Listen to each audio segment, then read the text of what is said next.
2, 1.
So good, you know.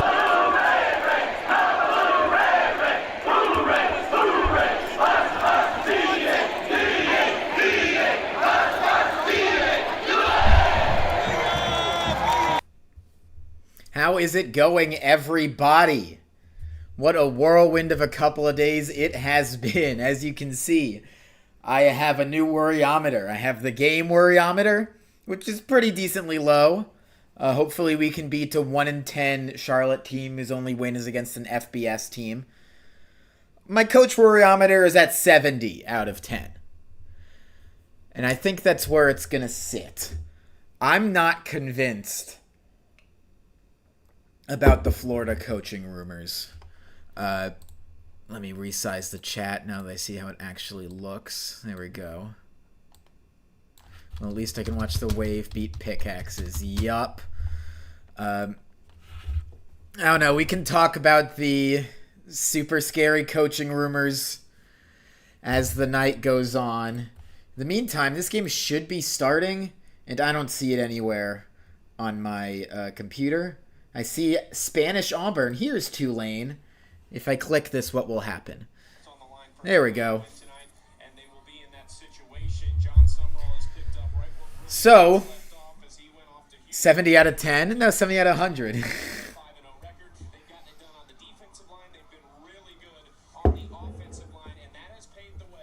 I just don't know. I mean, Florida fans, if you guys have been on Twitter, which sorry if you have, but Florida fans have pitched such a massive fit about the rumors of Jon Sumrall going there. And notice, there is no rumor beyond he will make a decision between Tulane and Florida, and maybe Ole Miss tomorrow. I think the phrasing of that is what gives me at least a little bit of mind ease that we have a chance. And remember, even if he does go his separate ways, even if he does part ways with us, this is nowhere near as scary of a situation as it was when Willie Fritz left. Because when Willie Fritz left, we had no precedent for picking a coach when we were in a really fantastic situation and trying to continue it. Now we do have that. There we go. There's some light. We've had Jon Sumrall. We've already succeeded once. I see no reason why we can't succeed again. The only shame is that all this is going down while we still have a chance to make the playoffs, which those chances are still very much in front of us. Win this game, you host the American Conference Championship. Not just play in, you host. And that might be the difference against a terrifying North Texas team. I think North Texas deserves to make it, but they're going to have to beat us in our place. But to do that, we got to win this game. In the meantime, I'd like to get a better screen in my background.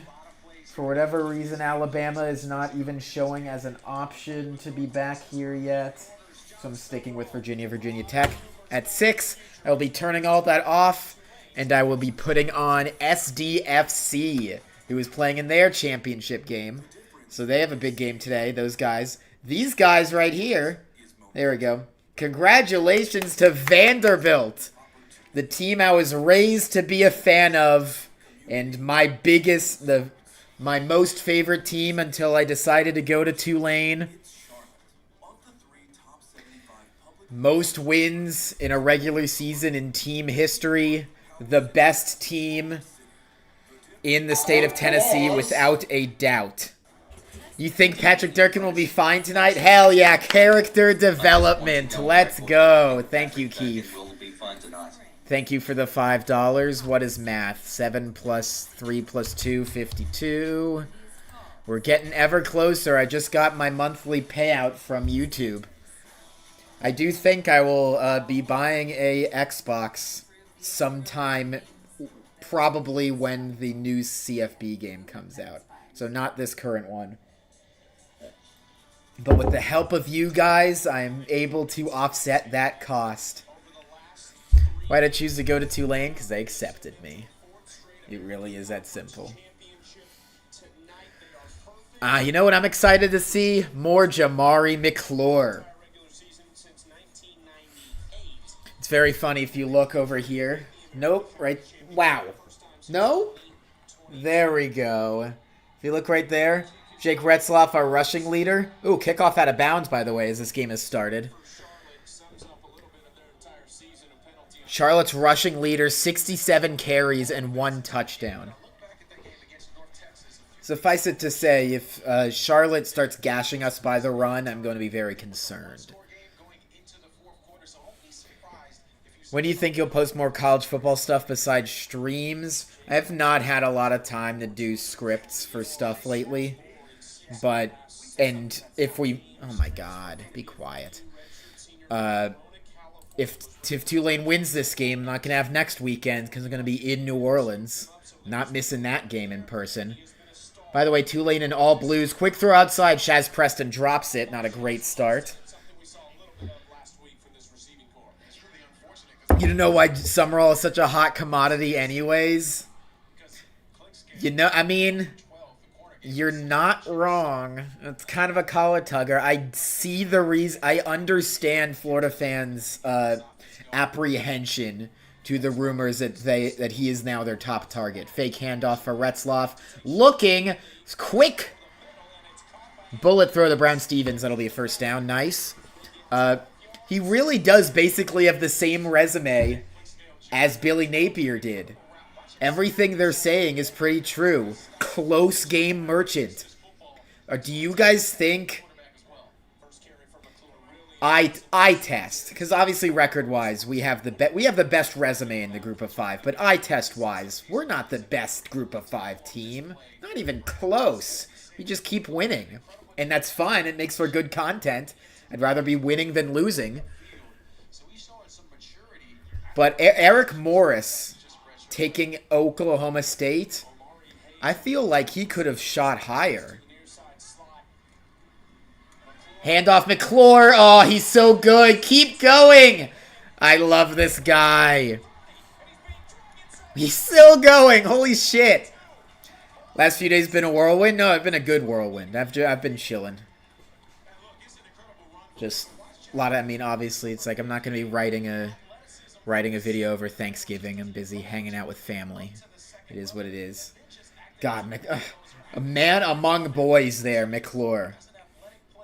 Do I have an Instagram? I do. It's the same name as this account. I never post there, and the only point is to follow Tulane players. See what they're posting on their stories.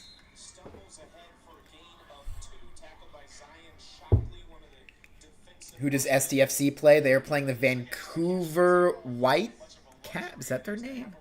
Vancouver's soccer team in the conference finals. Winner takes all. If Tulane wasn't playing this game right now, I would be at that stadium. Fun toss. Omari Hayes to the outside. Spins around, and he's just going the opposite direction. Is he going to score? Wow, Retzloff with a block. Is he in? Oh, he deserved to be in. That was incredible. That was amazing.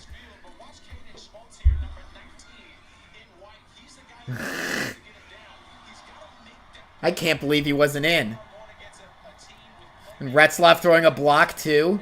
Not a kind of a half-hearted one, but doing work. That was sick. All right. So first and goal. Why did they say... Well, I guess it's not confirmed that we're hosting, but it's all but confirmed. Yeah, I think that's fair to review that. All right, we're in review zone. Where's my red color? Oh, we're also in the red zone, so I get my red color regardless. Almost forgot. Jon Sumrall to FCS Northwest. See, this is the thing. My take...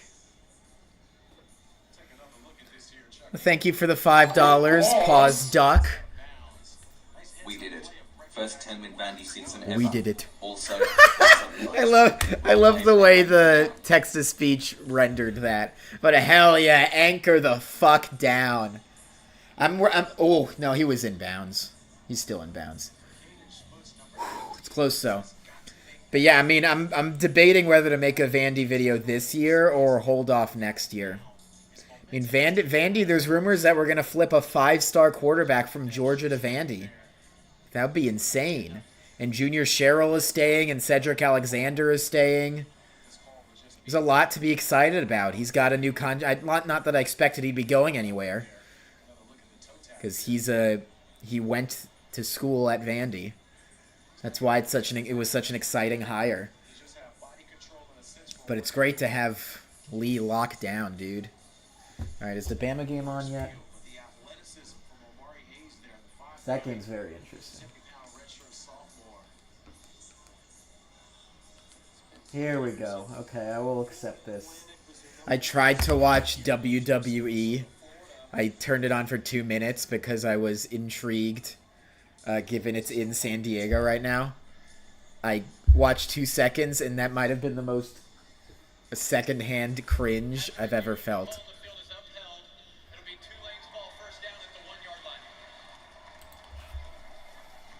Yeah, Vandy beating Tennessee by 21, proving that they're the best team in the state of Tennessee. Is the guy who says, "But boss have a name"? No. I think Jigster called him my secretary. I think I'll just stick with that.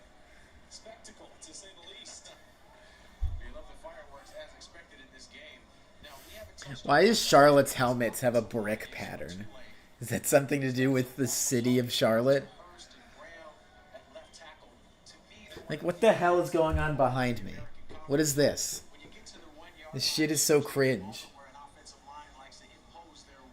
I don't even want that. No, screw that shit. I'm putting on Bama full screen. I can't watch that. I can't even have that in my background. You call him Greg. Tulane lines up. Retzloff under center. Will we tush push? Fullback set. Hands it off in the fullback set. Touchdown Tulane. And who was that? Javin Gordon. Lined up in the fullback spot. Once again, the red zone working. Secretary is a guy because he's voiced by me. And I am a man. So there we go. Nice, easy drive for Tulane to start. Hard to ask for much more than that.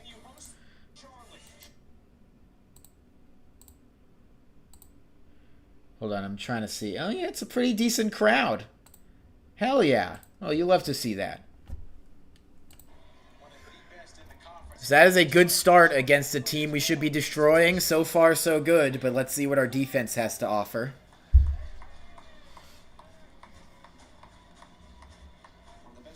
Durkin up. Shitty snap, but recovered, and that is up and good. Yeah, good crowd for a terrible team we're playing against. Hell yeah, let's do the hullabaloo.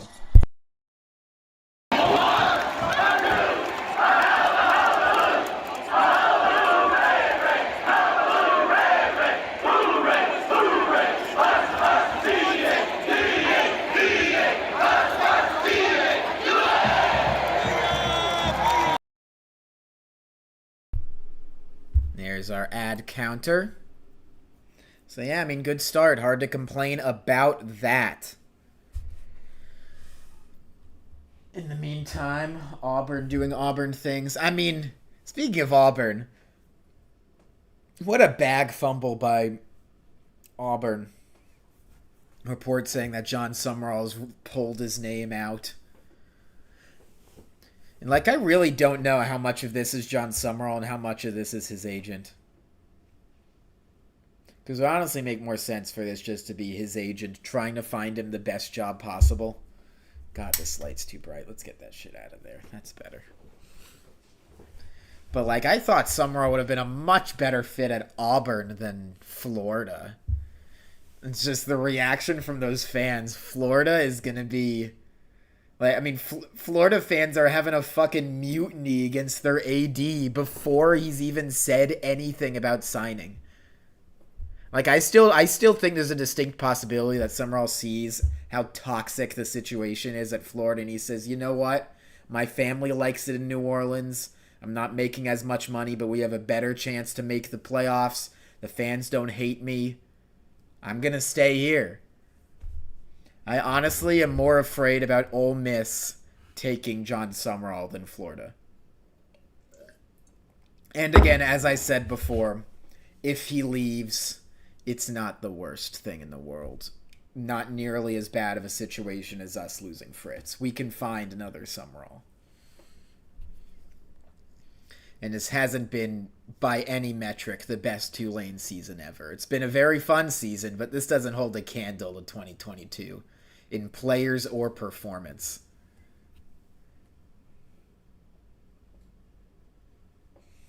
Now, who knows? Maybe he could do better if he stays here longer. I hope we get a chance to find that out, but if not, so be it. Again, it's just a shame this is happening when we could still make the college football playoffs. You can't wait for the reboot? Yeah.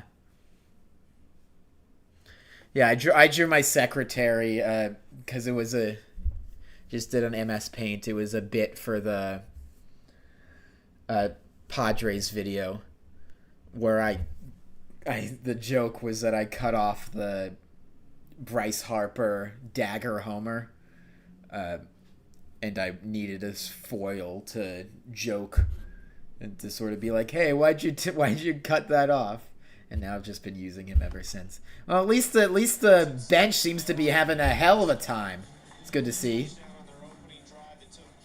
Retzloff mustache. A lot of people with mustaches.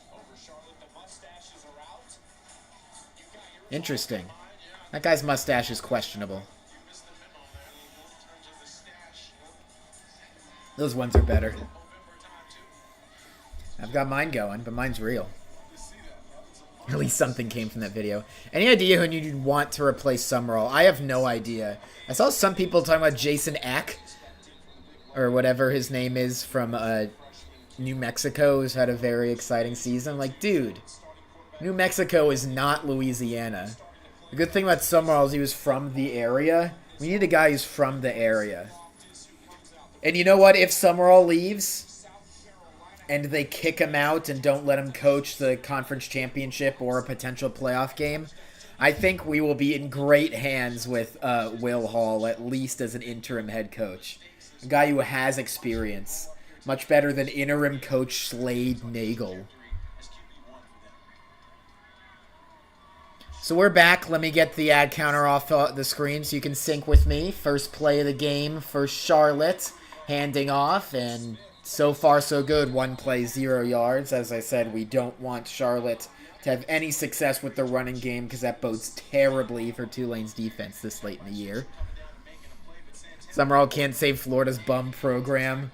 You're not... I mean, I have more faith in Willie Fritz succeeding at Houston than I do in Jon Sumrall at Florida. I'll put it that much. I think Jon Sumrall would succeed more, has a better chance to succeed at Auburn than Florida. But obviously, and that's good news for us then, that is no longer an option, it seems. Quick throw to the outside, by the way. It'll make it a 3rd and short.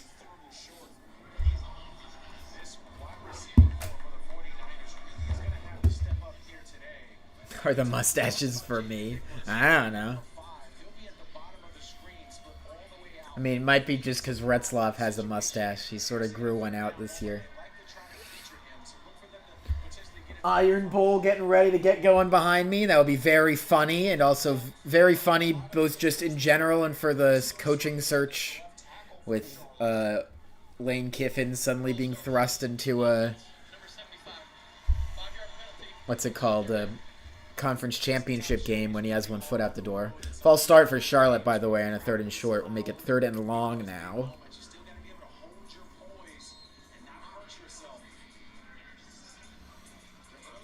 Remember, this isn't just a game for no reason. Win this game and you host the conference championship, playing your 4th straight conference championship. Stepping back, pressure on, deep throw. That could be a flag. We're lucky that throw sucked ass, because I think Shine, if that's who that was pretty obviously interfering. That was White. Shine's different. We're gonna get a punt on what has now been revealed to us as a 3 and out. Iron Bowl prediction. Oh, I have no idea. Here's the question: if Auburn wins, do they stay with DJ Durkin? I honestly don't think that'd be a terrible keep for them. I know the story behind him. I am not up to speed on how much the death was Durkin's fault. If you guys know more than me, let me know in the chat. There's actually, I did listen to a Well, There's Your Problem episode on it, but have forgotten everything they said. So I used to be knowledgeable about DJ Durkin, but I no longer am. But just from a purely personnel level, I feel like that'd be a good fit. Alex Golesh. I mean, like, why isn't Florida trying for Alex Golesh? He's pissed off at Arkansas for leaking shit. I mean, like, he just beat your ass. Clearly he's good. Clearly he's better than what you had. And he's in Florida. He has roots there. Has recruiting pipelines. Handoff to McClure. Swallowed up. As Tulane has the ball. It's quickly 3rd down. I'm not paying attention. I'm too busy waxing poetic over here. Let's lock in. Who was worse, Billy Napier or Brian Kelly? What a question to ask. What a question to ask. I don't know. Brian Kelly had more success. It would also be very funny if Jon Sumrall goes to Florida, because then that means... Ooh, quick throw. Nice catch there by Mama Hat. That's a 1st down. Be very funny for me specifically, because it technically is still a butterfly effect from the shoe throw. Of course, my best video is the shoe throw. And soon to be my most watched one, I think. So I'd have to tweet the shoe throw thumbnail in response. So everyone blame Marco Wilson. Javon Gordon. Nice run there. Gain of 9. I think we've definitely found our 2-back set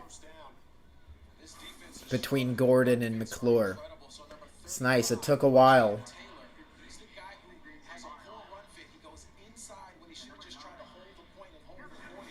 That's the other thing I'm sort of interested in, is if Jon Sumrall does take a job, who follows him?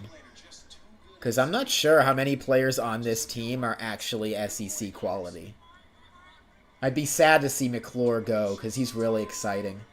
But he's been basically following Sumrall his entire career, so...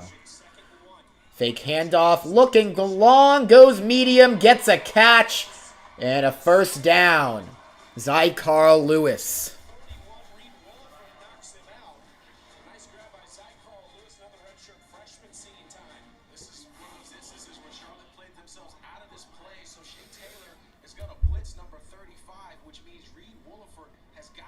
You want the A&M video to be the most watched? I've come around a bit on that video, but I still My use of music in that video pisses me off to this day.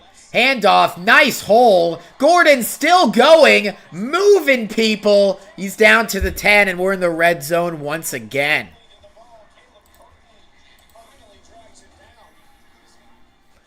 Gonna drop the worryometer to a solid 0.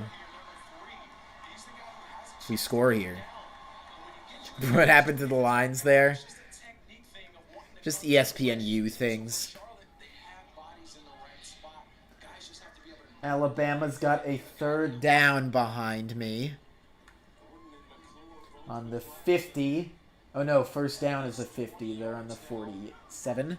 But we don't care. Gonna be a screen pass. And it's gonna be gain of 6 for Brown Stevens.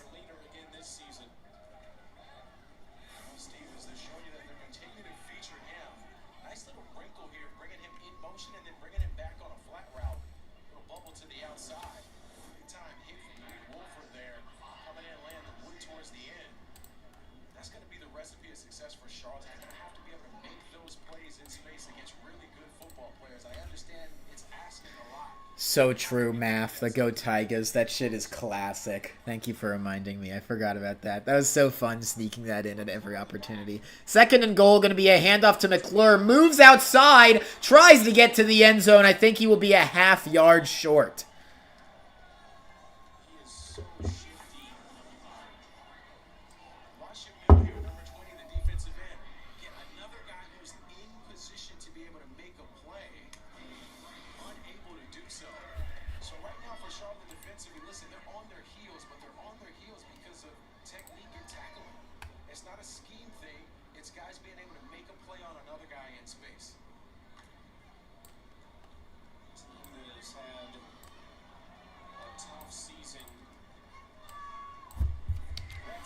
Up the middle, Retzloff.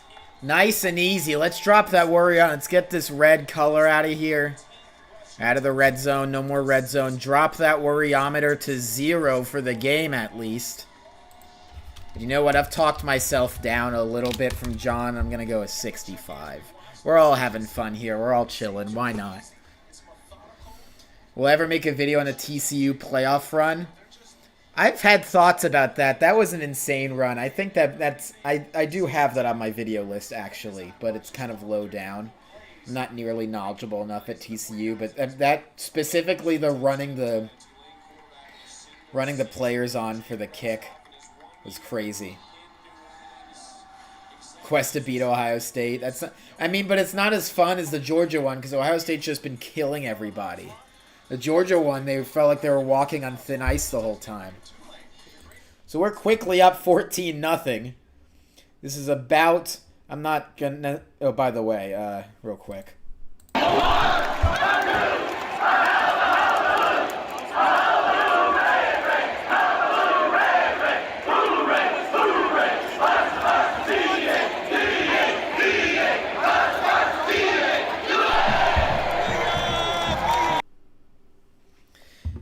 In the chat, JMU statement game. That is true. They were obliterating Coastal at Coastal last I checked. That's a pretty impressive blowout when they kind of needed one. I feel like there's no way they aren't ranked. Tennessee should absolutely not be ranked. I mean, it's total bullshit that UNT and JMU aren't ranked right now. It's good that we're ranked higher. I think we deserve to be ranked higher based on resume. But it makes no sense that they aren't.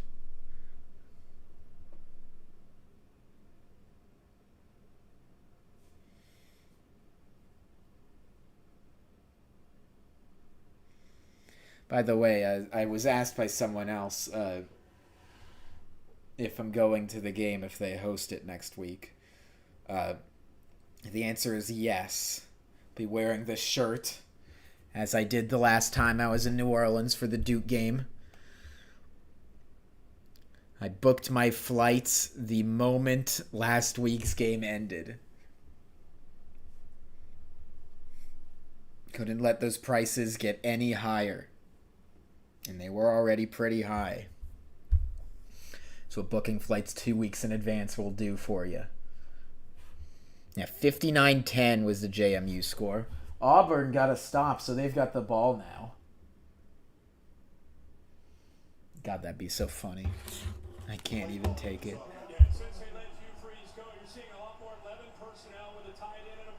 God, Hugh Freeze was such a bad hire. What were they thinking? In what universe could that have possibly been successful? He's such a clown. Tulane is back. Yeah, what a show. Yeah, crowd showed out. Round of applause. They'll probably all leave at the half, but hopefully we're winning by 50 at the half, so that's perfectly fine with me.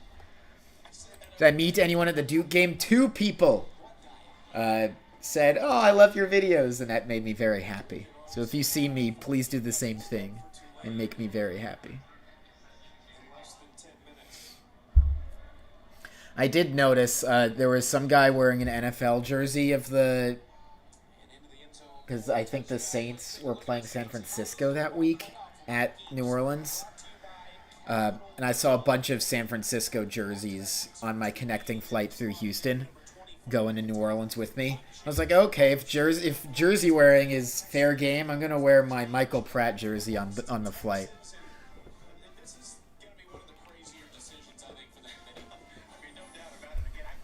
Yeah, I'm an SDFC fan. If this game wasn't happening right now, I'd be at that stadium tailgating right now. Hour away from the semis. Charlotte man in motion. That is a slow man in motion. Handoff up the middle. Pushing forward. Gets 3.5. They'll call it 4.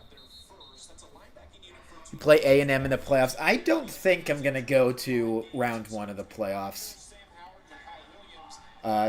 I think we're going to get absolutely embarrassed if we get that far.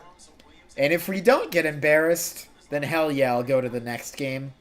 But I'd love to get a stream in of and also it'll be an away game, which is like, that's going to be such a hard game to win if we get that far.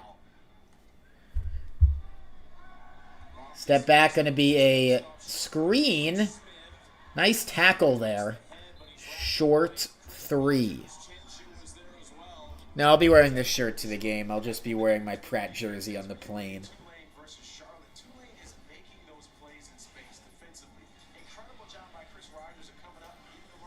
How's it going?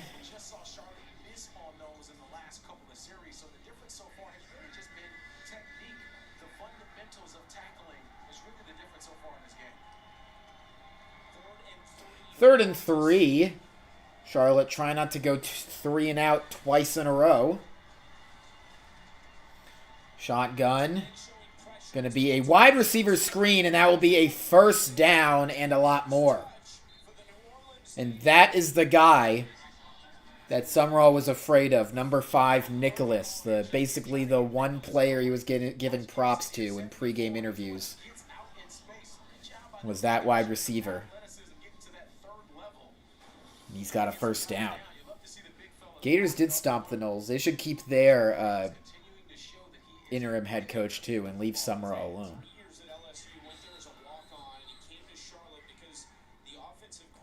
Timeout taken by somebody. The question is whom?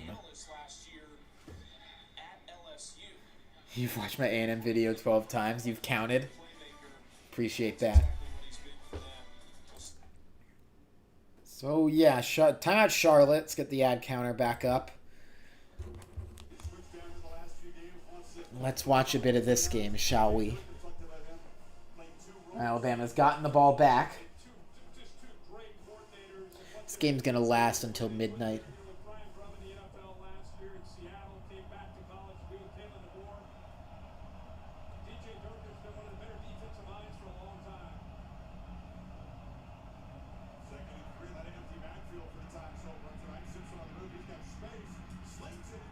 What's interesting is if Alabama loses this game, I don't even think they're in the playoffs, right?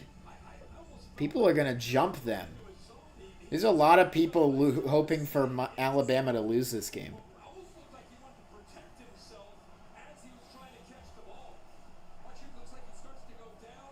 Miami first and foremost. 3rd and 3.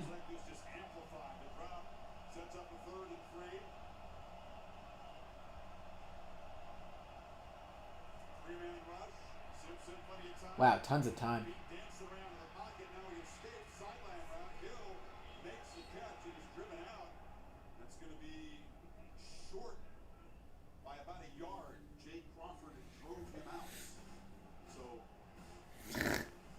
And the Tulane video 8 times. Nice.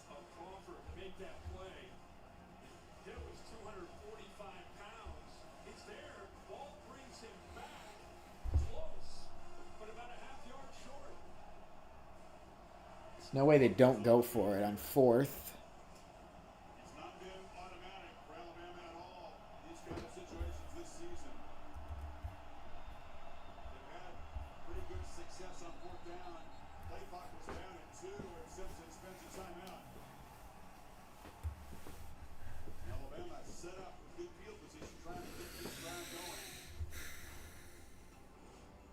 Can you add that 781% humidity segment?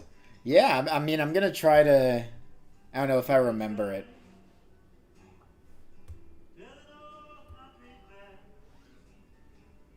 That would be a pretty funny bit.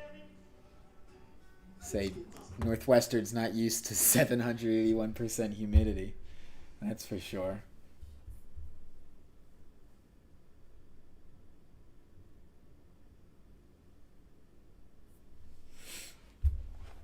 We are back.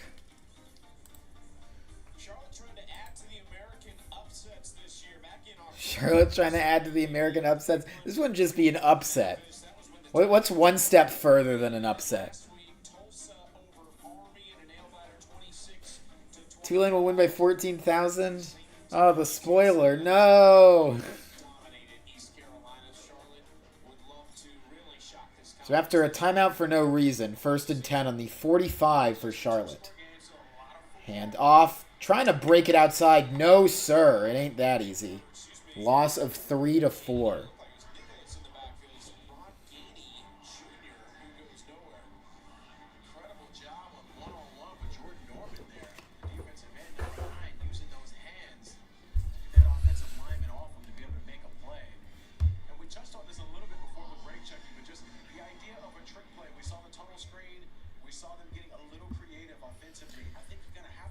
Washington State avenging their embarrassing loss against Oregon State. And Nicholas in motion. He's wide open in the flat, but they don't go there. They do complete the pass, and they will get 3 yards short of a first down.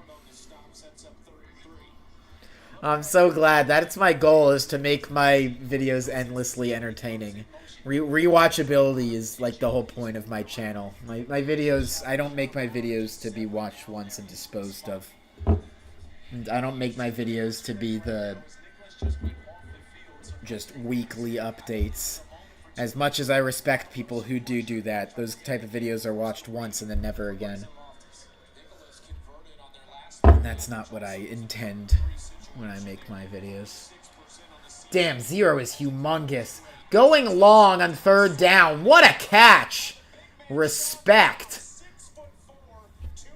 Contested grab down the sideline.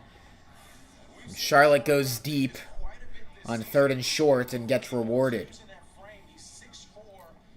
Just got to tip your cap to that one. Ad frequency bin, honestly, not terrible. When I ever talk about my Pac-12 video, because I always forget it exists, but I am pretty proud of that one too.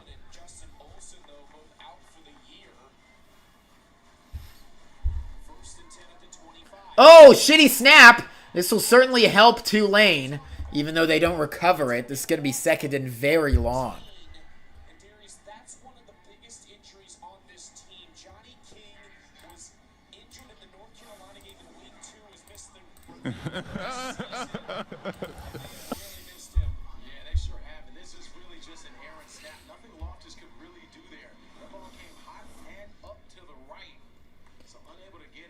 Poor Tim Albin. His team sucks. It's kind of crazy how bad Charlotte is. Charlotte was one of the teams I was expecting to see some good stuff out of. Coming off of a MAC championship, if I'm not mistaken, Ohio.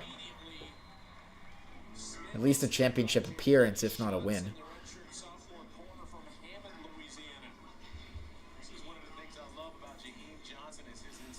So 3rd down and very long here. You'd wonder if they're even 22. You wonder if they're trying to get in the field goal range, at least. Not even get it all. But who knows, maybe they do a deep shot, try and score a touchdown. Nicholas out in motion, now he's in the slot. 2 men close. Wide receiver. Tulane's wide... That is a short pass that is incomplete. Tulane's cornerback, I was going to say, started running the other direction. So that was funny. Prevent defense does not prevent winning in this scenario. As Jon Sumrall would say. Good. I agree, John. John, what do you think about all the Florida fans who are trying to make you not go there? Well, that kind of makes me cringe. I agree. You should really be staying at Tulane. We would never do that to you. Don't check my Twitter feed. Fair catch on the 10.5 on the punt, aided by Charlotte making a massive mistake with the shitty snap. Tulane 14-0 with 42 seconds in the first and has the ball. Do I feel that A&M lost? That was my first time watching an A&M game all year, and they played like shit. So, in my opinion, they suck. I've also seen the takes that they've basically played the entire bottom half of the SEC, and their first actually good team they play in the SEC, and they kind of play like dog shit. Pascucci in a fullback spot. It's going to be a fake handoff. Retzloff got time. Throwing. Caught. Anthony Brown-Stevens. That'll be a 16-yard gain and a first down.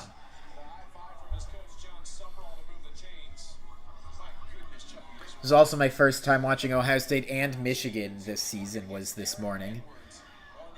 I was like, oh, is Ohio State fraudulent too after the first couple drives, and then they figured it out. And I was like, okay, makes sense that they're a #1 team. That game next week's going to be exciting. Retzloff, quick throw, sidearm. Brown-Stevens going to get to the outside, and that will be another nice gain of maybe 17 or 18. And wow, we're really seeing why we were favored by so much early in this one. 1 quarter down, we look pretty damn dominant against the worst team in the conference. Good. Very good indeed. Add counter back up. Every other team who's challenging us for the group of 5 spots absolutely embarrassed the team they played this week. North Texas embarrassed Temple.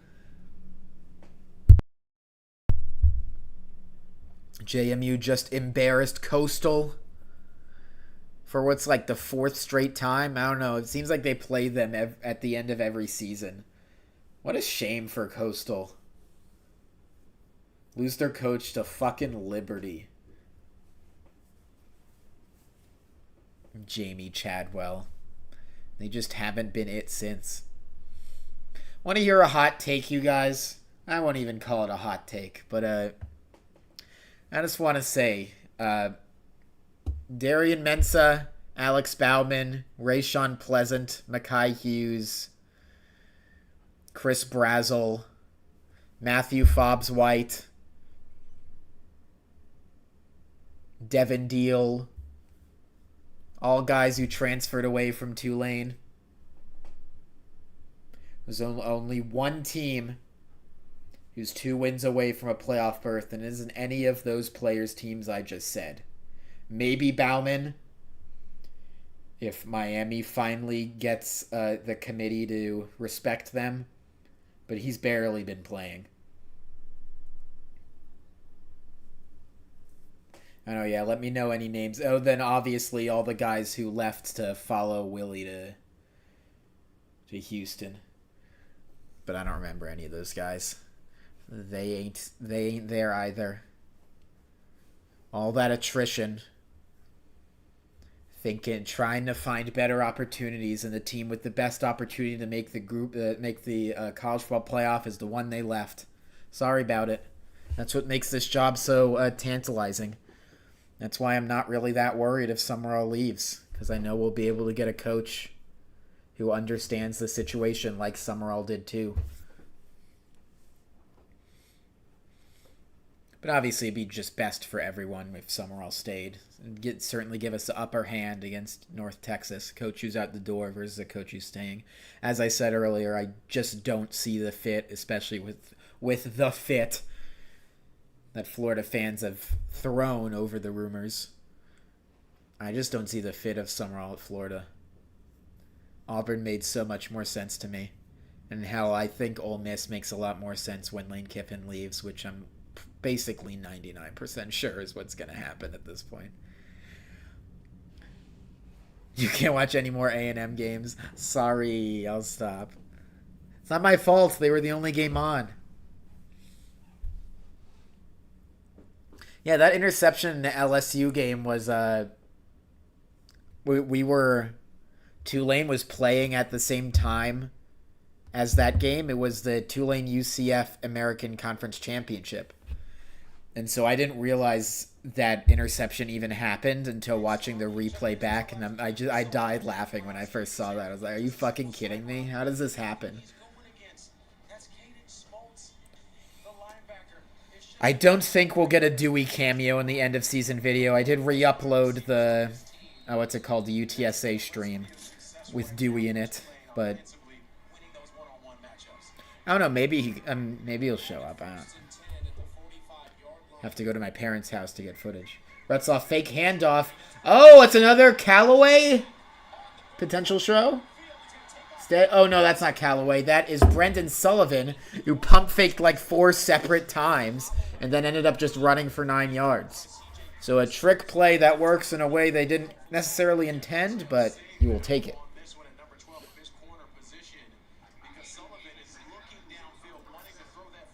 I love it when quarterbacks pump fake when they're 5 yards past the line of scrimmage, and it's even funnier when it works. Because as defenders, you're just hardwired to, oh, he's about to throw it. What do I do?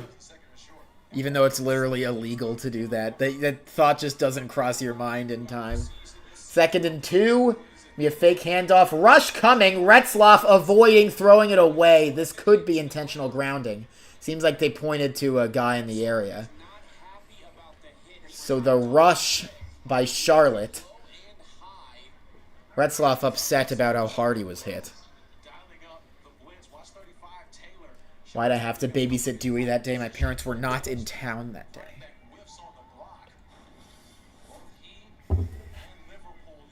Ooh. Oh, is this a Domino's ad? Hell yeah. I've got some leftover Domino's awaiting me later today. It's 3rd and 2. Justin Reed in motion. Handoff up the middle. Nothing doing. Breaking 1 tackle. What an effort. Arnold Barnes. Give him his props. The 3rd or 4th stringer. But we put him in when we need to barrel some guys over. I think that was McAlpine who just completely missed his assignment, and Barnes breaks the tackle. We've got a 1st down. Imagine if I played for Tulane football. I've imagined if I was the coach before. Of course, I'd have no idea how any of this worked and have no experience. Going to be a Barnes. Wow. Up and down. Gain of 3. Alabama with a field goal, by the way. USC up 3-0 against UCLA. NC State up 14-0 against Bill Belichick. And SMU tied with Cal early. The ad counter's still there. Damn it. Thank you.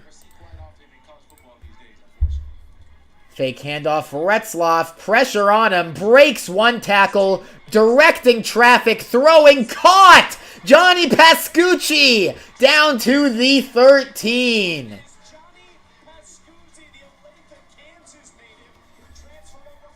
And that was beautiful. Love seeing Jon Sumrall just saying, "Go over there." Maurice Turner in the backfield that time around, by the way. Tulane spreading the wealth. Pascucci's like, what? What do you want me to do? That's really funny. Do I wear the glasses at Tulane games? I didn't last time, but I might do it this time because I'm assuming it's going to be colder. Well, specifically this, I mean. The glasses are for the stream face obscuring. Maurice Turner handoff. It's going to be a night game, so I'm not going to be wearing glasses at a night game.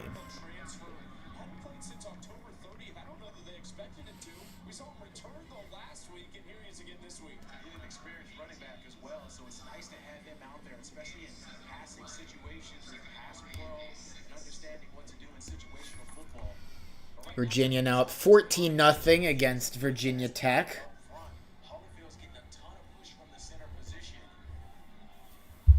Maurice Turner, the transfer from Louisville.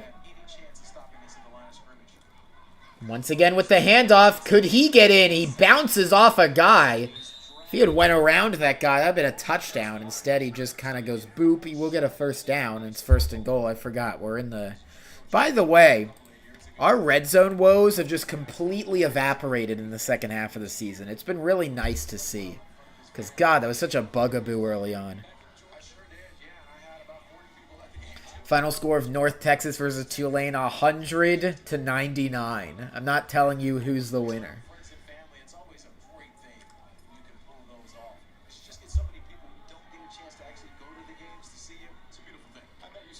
Pascucci in motion, 2 wide far side. Brown Stevens close. Barnes, I think, is in the backfield. Indeed, Retzlaff steps back. Quick throw, intercepted. He did not have to throw that. And this could be a...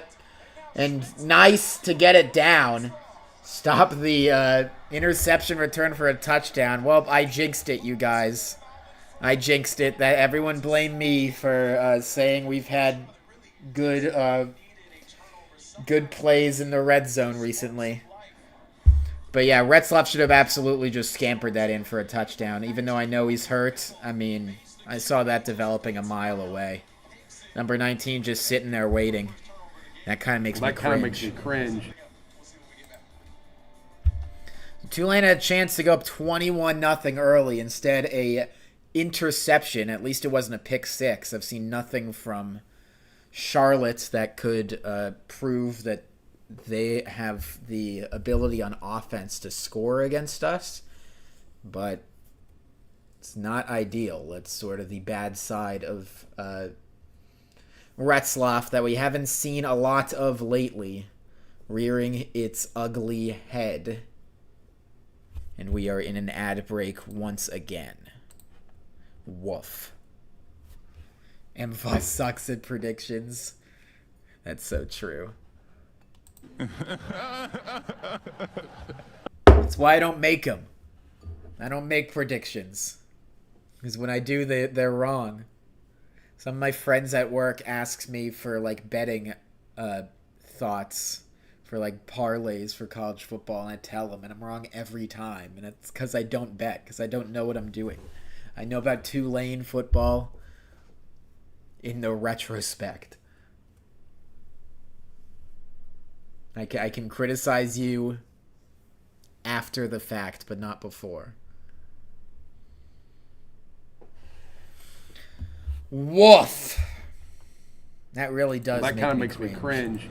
Who will be more distracted, UNT or Tulane? Honestly, I have no idea. Probably the same. Can we see the photo I took at the Tulane Navy game last year? No. You can't. It is not going to happen.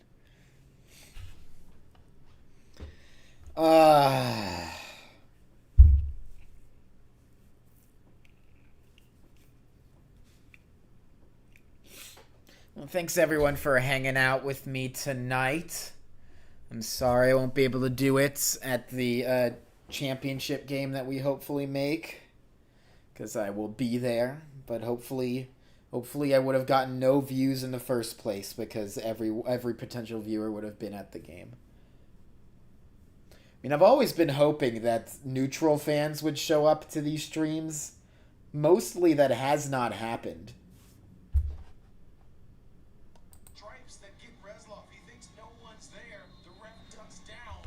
But I'm glad all you guys are. You diehard Tulane fans, you. I'm sure I'll get some neutral fans if we make the playoffs, but we got to get there first. First of all, we got to stop them on this drive. Potential pressure on, nicely picked up. Quarterback running outside. He will get absolutely nothing. A lot of effort to get nothing there.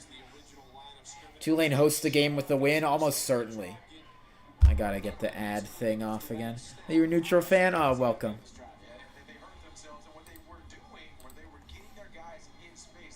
Can I make a video about the 1998 Tulane team? Someone has made that. Look up Fear the Wave on SoundCloud. Fear the Wave, back in the day, made a 6-part podcast of the 1998 season. It's a good listen. I haven't listened to it all the way through, but I've listened to the first couple episodes, and it was very informative. I learned a lot because they do some interviews with actual players from the time and just people who were around the program then. It's more than you'll ever get just from reading Wikipedia. Wikipedia. 3rd down and 7, by the way. Am I not live? I don't know. Tulane brings 3 with a spy, rolling out and throwing away. And as I said, I've seen nothing to convince me that Charlotte's going to be able to score it all on us today. Punt coming. Look, it's Jon Sumrall. Future Florida coach? Who's to say? I think that the rumor that I saw from someone on Twitter is the one I'm going to stick with, and it's that Jon Sumrall's family really likes it in New Orleans and they really want to stay. So it's going to have to be a good job to pry Sumrall away from here. As the punt is off, and it gets a Tulane bounce. I just don't see Florida, especially with how the fans have reacted so negatively and so honestly embarrassingly on Twitter. And I'm assuming in the background, the boosters, despite the one guy who's made all this happen in the first place, I get the feeling that most Florida boosters are not going to be pleased with this. Sunbelt Billy 2.0. We're in an ad break. It's like 8 to 10 inches of snow on the ground where you are. Hell yeah. Welcome. I wish there was 8 to 10 inches of snow on the ground where I was. That'd probably be like the biggest weather event in the history of San Diego. 45-6 Tulane over Charlotte. Is that 6 2 field goals? Or 1 touchdown with a missed 2-point conversion?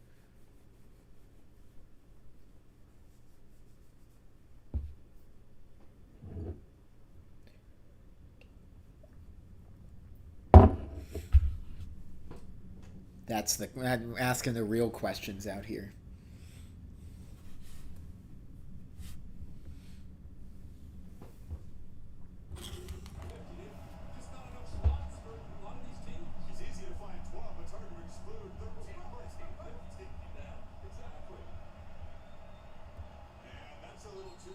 Did you see that shit? That's really funny. Unabated to the quarterback. Yep, that's what I just said.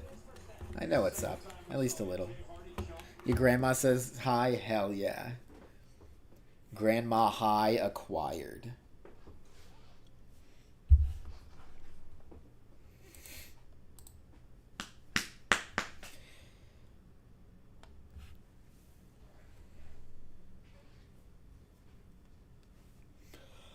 Ugh.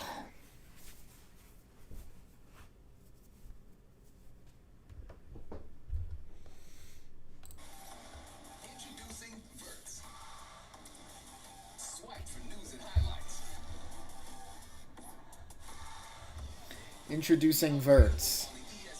It's like TikTok and Instagram Reels, but for ESPN. Remember when Instagram added stories? It's a lot like that. What is this music? I guess another guy really is him. Not beating the allegations.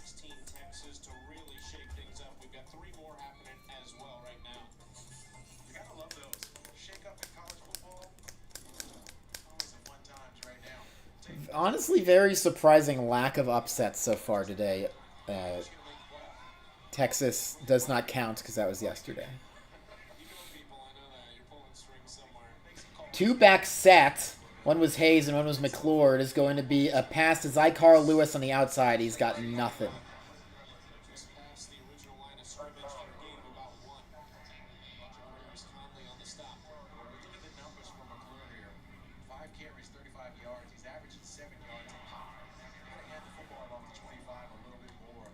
That's the area for Tulane. If there's an area on offense where they need to grow, it's running the football. They have to mature in this area if they're going to compete for a conference championship next week and a potential playoff berth.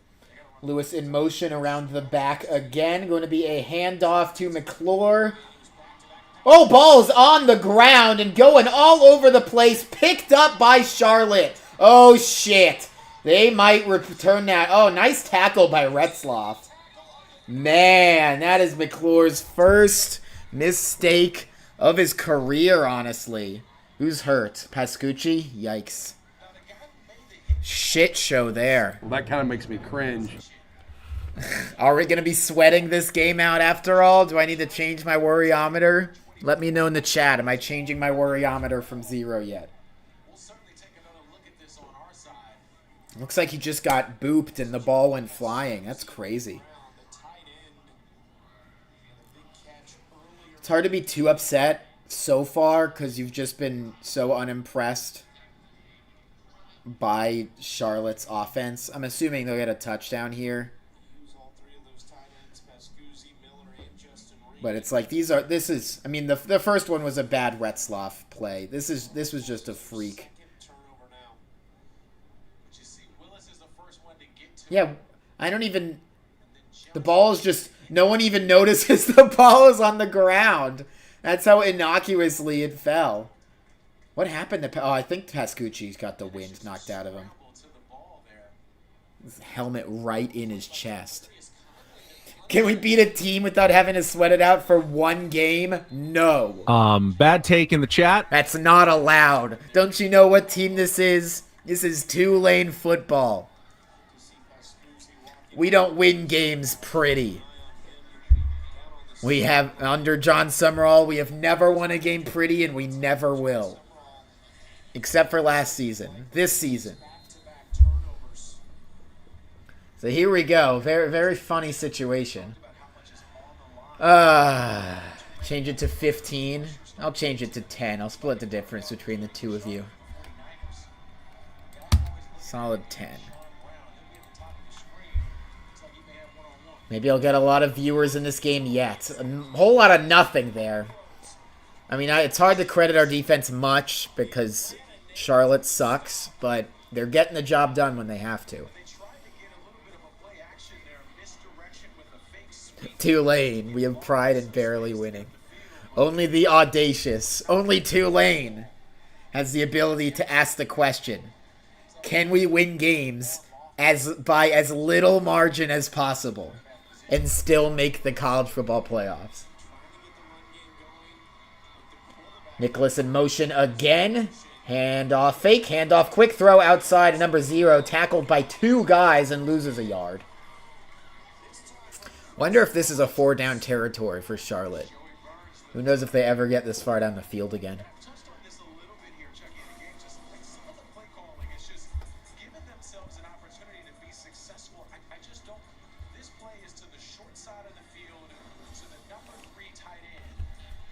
Yeah, some of these play calls, by the way. Nebraska video reference? Which one was that? Did I accidentally make a reference? Or are we're the opposite of Nebraska?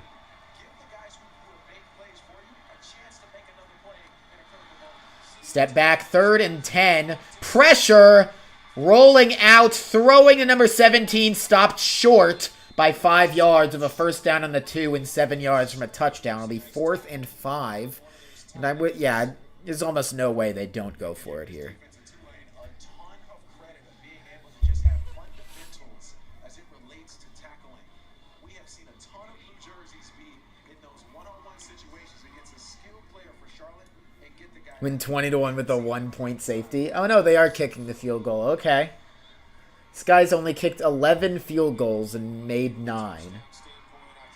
Surely he can't miss this. Surely Charlotte isn't that bad to miss a kick from 25 yards. He did! Hi, jinx your ass! Get fucked! Man.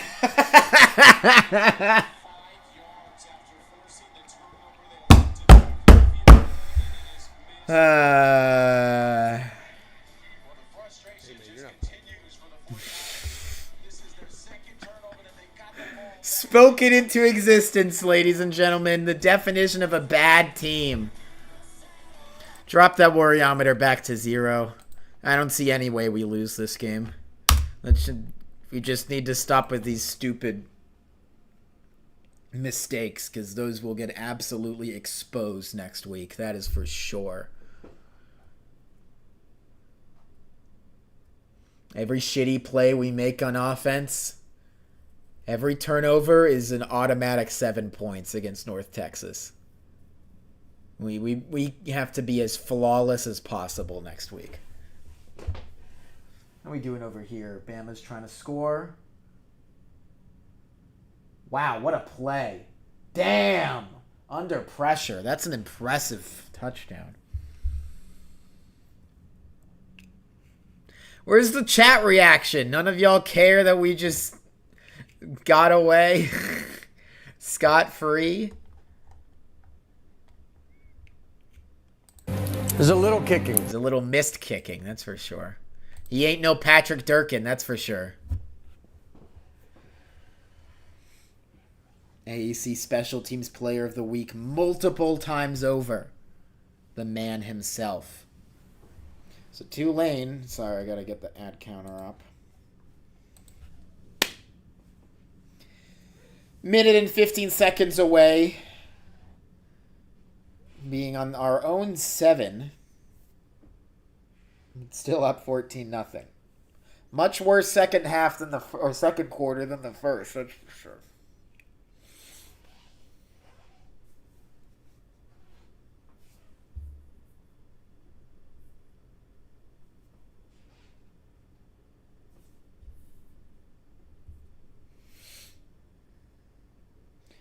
Yeah, that's what I said. That's why they're 1-10.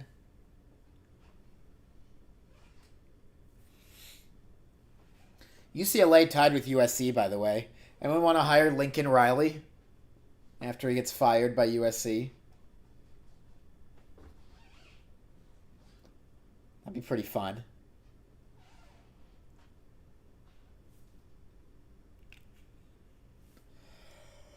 Oh.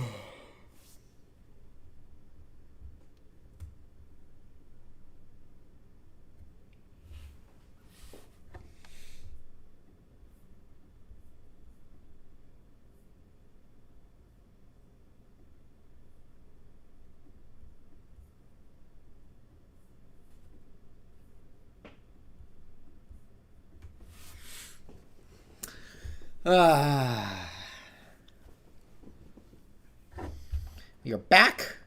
This time I'll remember to get that ad counter out of there for y'all. Oh my god, another! Oh, what the hell? Get rid of that football. What are we doing? Everyone have mustard on their fingers? Butter fingers? That's really funny. Okay. That kind of makes me cringe. Well, that kind of makes me a lot of cringing this half. Quarter. The 2nd and 15 now.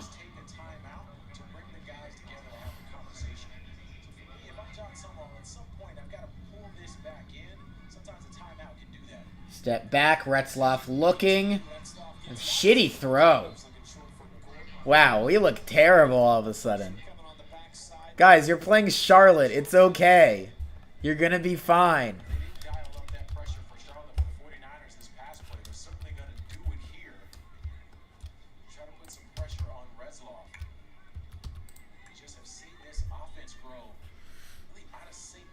3rd and 19. Next Saturday, that's tonight, GeoGuessr Pro. We better put that on in the background. Retzloff stepping back. Throw. It's nowhere close to a first down, but at least they completed something. And that was kind of a butt-kiss drive after the Butterfingers on first down. Oh, well.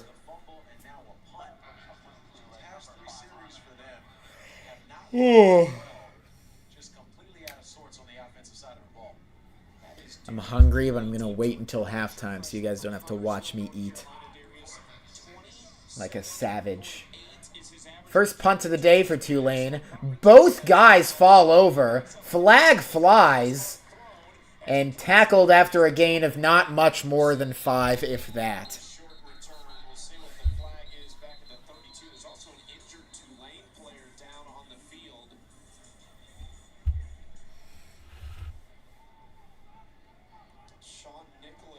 Get Florida off my screen.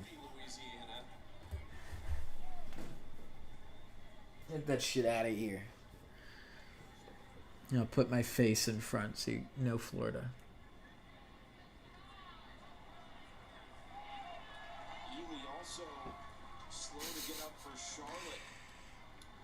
Where's my Tulane ad? What about that? I'd like an ad for Tulane. Ref without his hat. He throw 2 flags?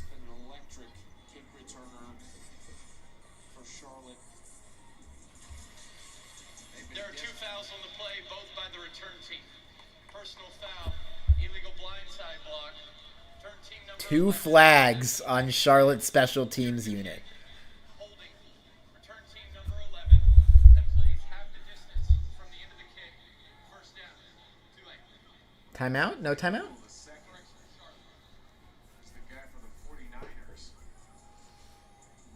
We thought we were going to blow this team out quickly. It's not the Tulane way. This offense has really struggled after that one drive where they were really moving the football. Got Tulane territory, the bad snap. Never anything since. Excuse me. Remember back on that drive too, they had like the tunnel screen and they were moving guys around, just trying to get a little creative on offense by putting the stars in space. They just have gotten away from that really since the first quarter. First down on the 7-8. On the 8. For Charlotte.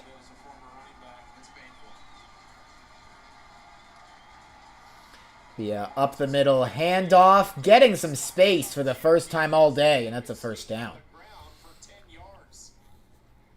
By the way, the other thing that I think is interesting about all these teams thirsting over Group of 5 coaching candidates. Who's the last Group of 5 coach that's been successful in the SEC? Let me know your takes in the chat. Wasn't Billy Napier. Wasn't Hugh Freeze.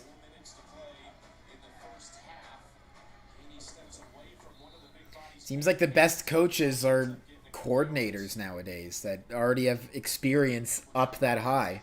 I mean, even expand the search to the Power 4.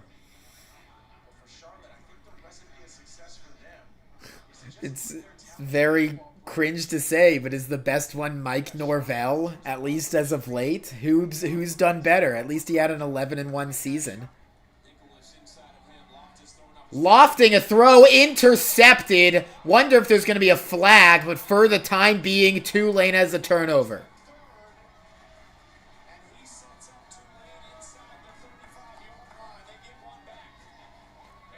And no flags. Thank you for the turnover. Good. Kevin Adams does an incredible job of just playing center fielder in the back. You see 7 here. Gonna come over, just play that center. Yeah, shitty throw. We take those. Much better field position, playing the field position game after the missed field goal, 3 and out. Interception. We are now in their territory, if I'm not mistaken. Should do circus music for this game. Good idea. We are taking your coach. Do you want our coach, Hunter? Is that your goal? Is that your dream? Quick throw outside. Shaz Preston, first touch today. He's got about 5 or 6. Because I've made the argument multiple times today that I don't think you want Jon Sumrall. I know most of your fan base doesn't. And I think they're right to think that. But hey, if he does go, enjoy him. I think we'll be fine. I'd rather him stay, but as I said, this is nowhere near the Willie Fritz leaving situation. We've proven we can make a hire that keeps the success going. We just got to do it again. The issue was with Willie Fritz leaving, we had never proven we could make a good follow-up hire. All the stuff in place that was when we hired Jon Sumrall is still there, if not having been improved. We've got a good... Retzlaff keeps it himself, 3rd and 1. He's got a first down. Finally seeing Retzlaff do some shit with his legs. Yeah, I guess you're right. Lane Kiffin did come from FAU, but I feel like that's kind of cheap to even count it. Although I guess if I'm counting Hugh Freeze, Lane Kiffin should count.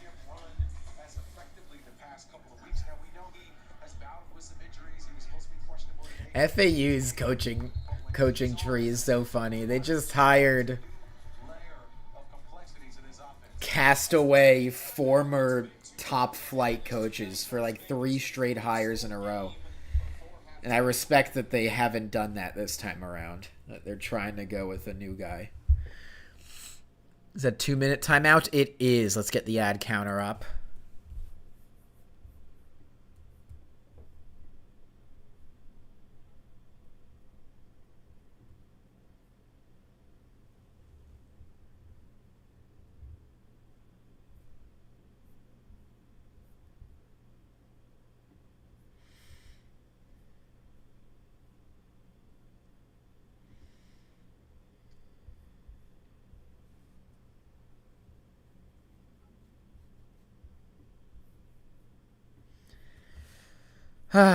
Hello, Nathan. How's it going? So I'm checking to make sure we haven't... Bob Chesney, here's something new. Bob Chesney from James Madison is a top person of interest for the UCLA job, sources say. Something to keep an eye on. That'd be interesting. Sort of switching sides of the country right there.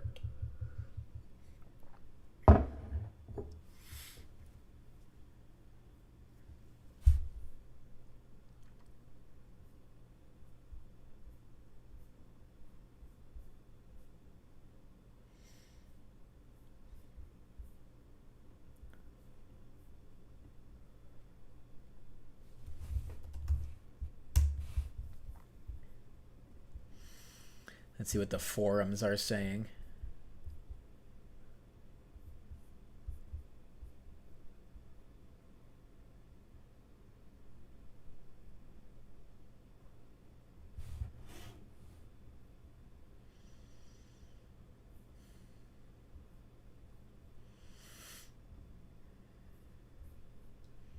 Nothing so far. We back? We're almost back. This is thrilling content, I'm sure. Would I willingly go to Olive Garden? Are we stream rating today? That's a good question. I haven't thought about that.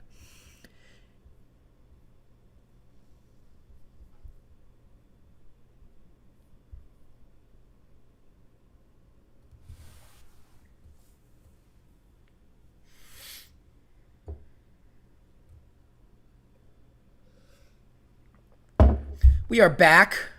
If any of you guys have a proposition for who to stream raid, let me know.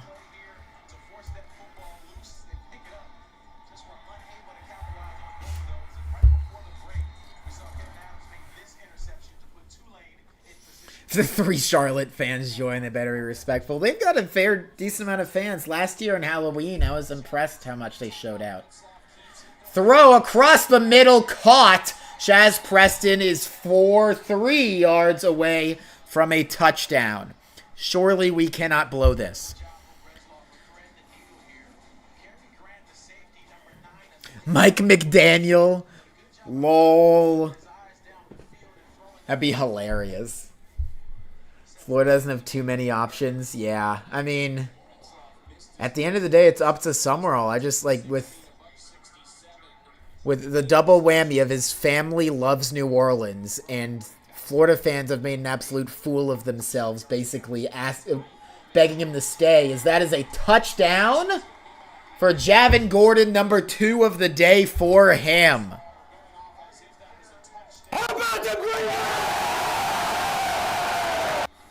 Are they calling it short? They might be.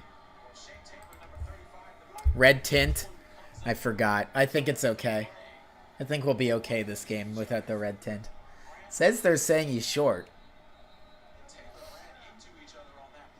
Anyway, I do still think there's a sizable chance that Sumrall says, actually, I'm good at Tulane. And then a week later goes to Ole Miss. That's my prediction.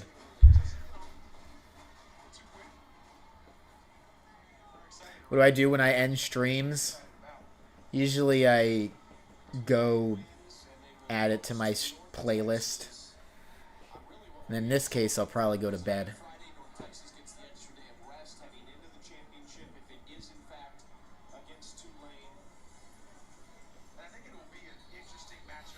So they're going to be short. Shame for Javon Gordon. It would have been cool to have a multi-touchdown game, although I'm sure I'll have plenty more chances as this game continues. Wow, that guy is blank stared at the camera.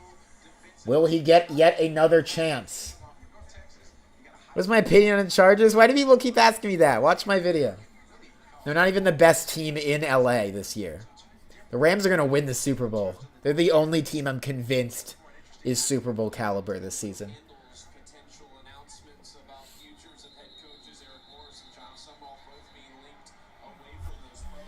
Both being linked? My guy, Eric Morris has signed on the dotted line. He is already the coach of Oklahoma State. Which makes for a very weird situation that he's still coaching North Texas.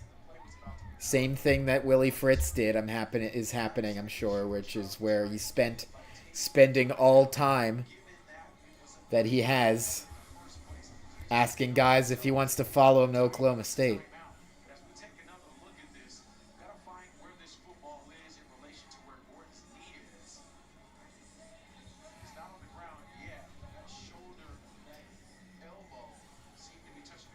Give me an answer on the Chargers that has not just watched the video. I made the video so I don't have to answer these questions.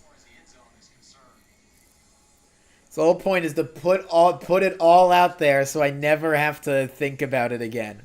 I never have to formulate an opinion that I can't just say. I made that video to be a forum weapon. To send in Discord to people when I see them being a Chargers fan.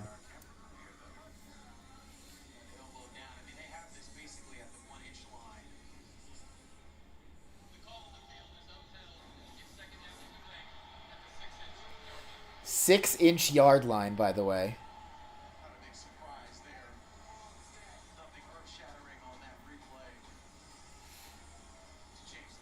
Trying to punch it in to go up 20-0.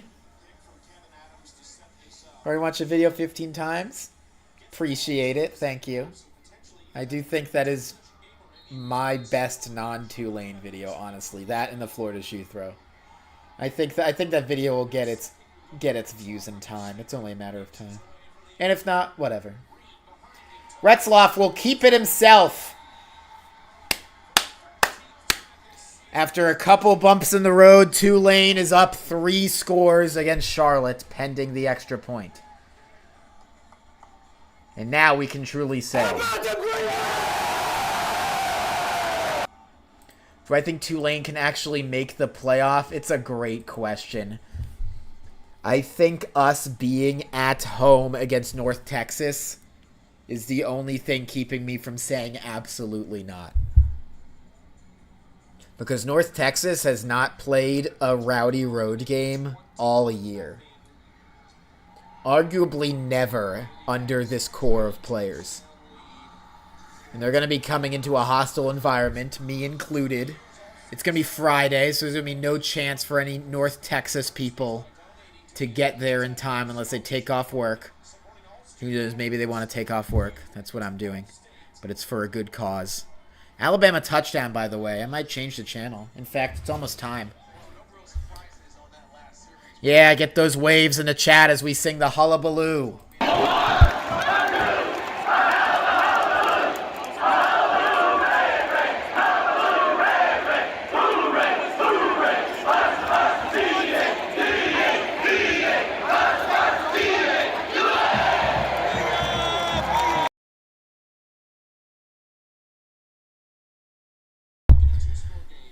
Sorry, I'm putting on Apple TV, which has my name prominently plastered on it, so I'm making sure that's not visible before I show my screen again. But yeah, Bama game is over. Okay, we good? Yup. SDFC game behind me.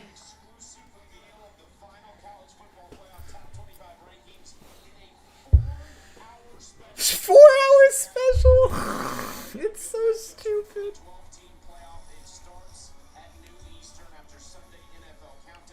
It was very funny last week that they had a whole hour booked and ended up only getting 10 minutes because the basketball game went too long.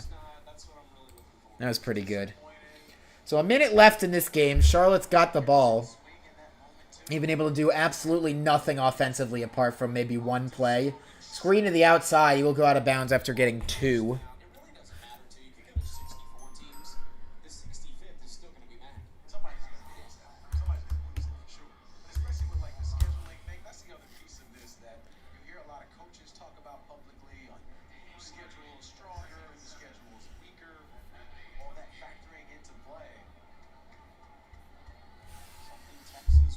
I don't think we're going to raid anybody today. Another dump off, another gain of like nothing. Nice. Will I ever reveal my real name? We shall see. If it becomes relevant in my life, I will do so. But so, I mean, Tulane knows my name. It's how I got field passes for the Duke game before the game started.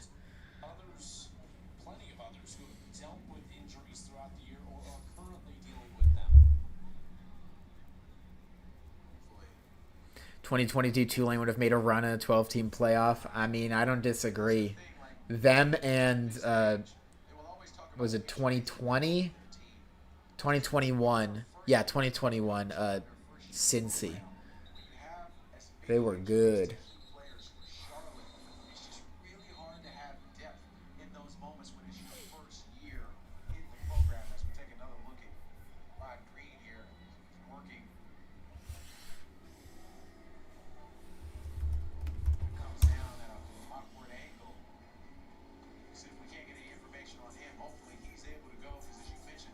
I'm looking up games, seeing if anyone is streaming that we could raid, but it doesn't seem to be happening. Stepping back. Gonna be sacked. I wonder if Tulane takes a timeout. I think they did. No, the clock is...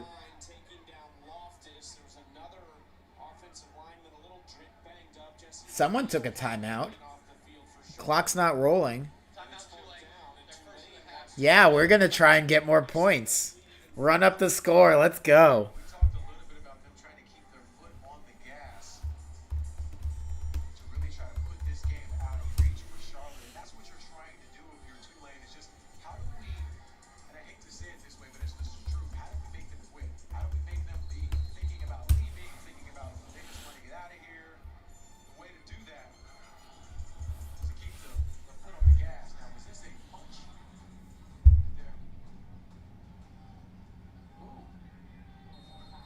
Why are we fighting with Charlotte players? Let's be so for real right now.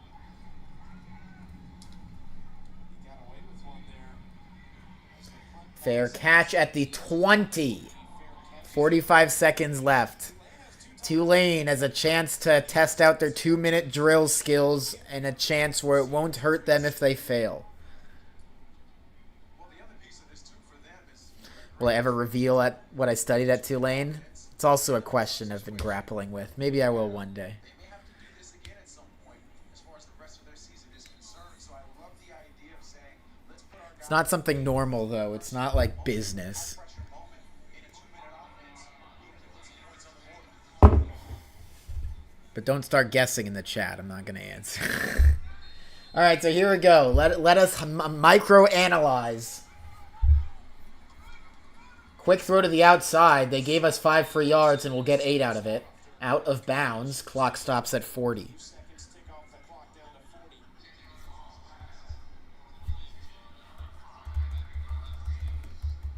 You have to wonder here when they're going to start to try to stretch the field. Still have 2 timeouts with 40 seconds left. At some point, you're going to have to try to get some chunk plays here. Pistol formation, they will Handing it off. I guess we don't want to. Will they give us the first down and consequently stop the clock? That is the question. second timeout. What's a little bit of a head scratcher there. Just given they're trying to stretch the field and get this football down the field. It's called that play in that moment, knowing you have to burn a timeout. Maybe trying to get the first down and then rush to the line so you can save the timeout. While the ball is reset and the clock stops. Bro, USF is obliterating Rice. There's 1,000 ways to skin this right. You just got to try to figure out how to put your team in the best position there. Yeah, I did my due diligence. I don't see any stream worth rating tonight. It's okay. Fighting with Charlotte players is like fighting a homeless people. Okay. Sure, buddy. Lane Kiffin to Tulane.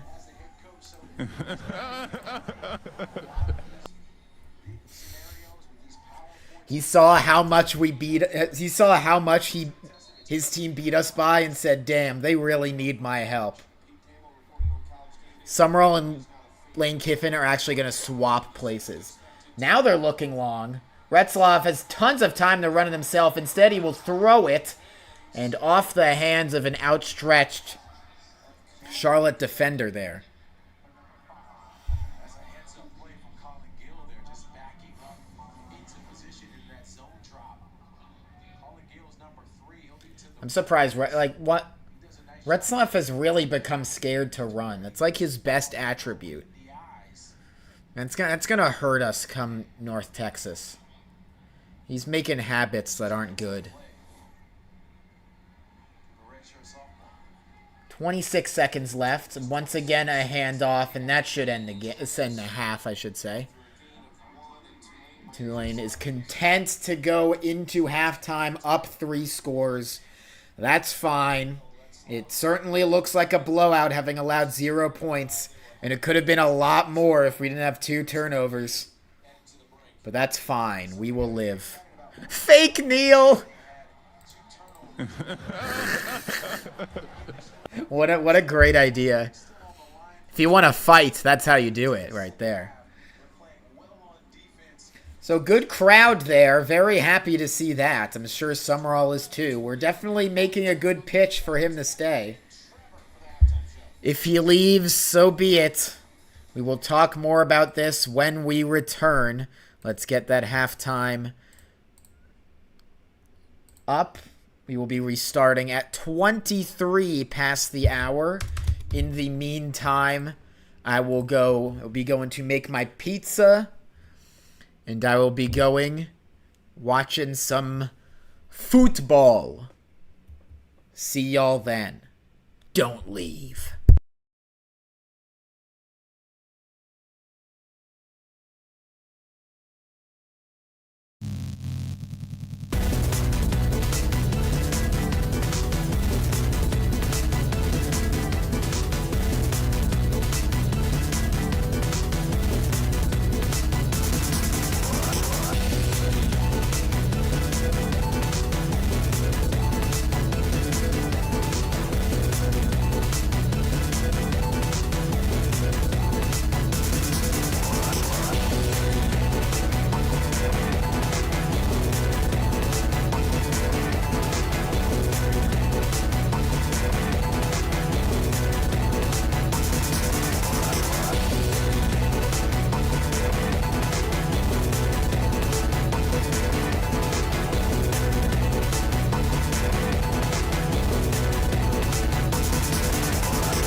Hello, I've returned to bad news. San Diego FC just gave up a goal.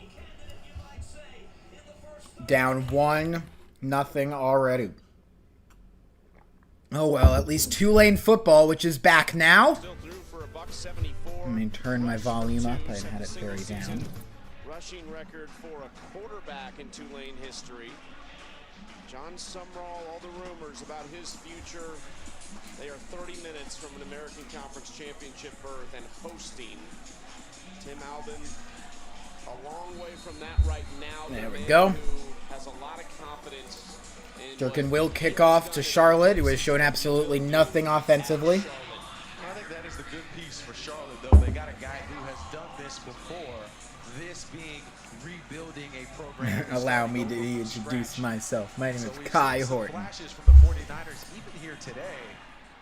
Just got to be able to put all the pieces together at once. Yeah, why did another guy who transferred for no reason? Will take the field led by not Grayson Loftus. They are going Did he expect? change to Zach Wilkie. Did he expect he'd get playing time? Mississippi, we've seen him a little bit. Because I think any of us could have told Kai Horton he was sorely mistaken.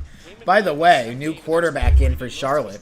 14 of 18 for 150 yards, 2 touchdowns. Guess they had a QB controversy. I don't know. It's not like I've been watching Charlotte. At other places as well. We'll see if he can lean on that here to create a spark for this offense. First and 10 as the quarter gets going. Handoff up the middle and absolutely nothing. Gets 2, but was met at the line of scrimmage. And look, I like the call from Tim Albin. I love the call. Make a change, throw caution to the wind, see if Wilkie might be able to be the spark that you need on offense. That guy's going through some shit. The QB started. Oh, Miami won. I wasn't paying attention. That's good to know, though. And San Diego's got plenty of time to respond. As Tulane gets the stop. Gain of what seemed like nothing. This new quarterback has Zach Wilson vibes. Derogatory. I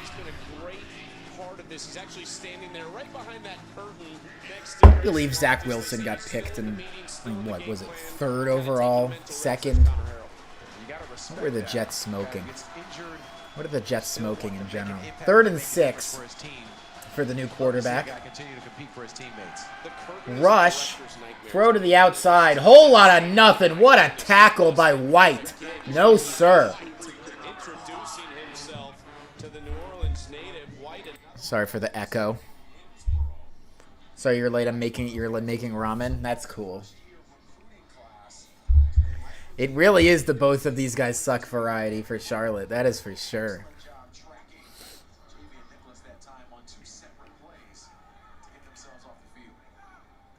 Guys should have gone to Charlotte. Yeah, I mean you're getting no playing time and you transfer up for what?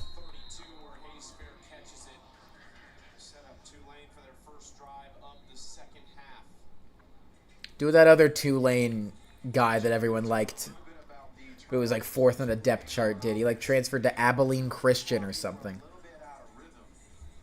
Is that true? Now I gotta look this up. What was his name?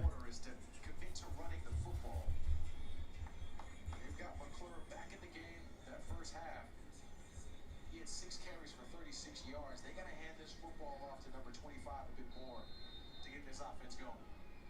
He was hit the back. Maybe it wasn't Abilene Christian.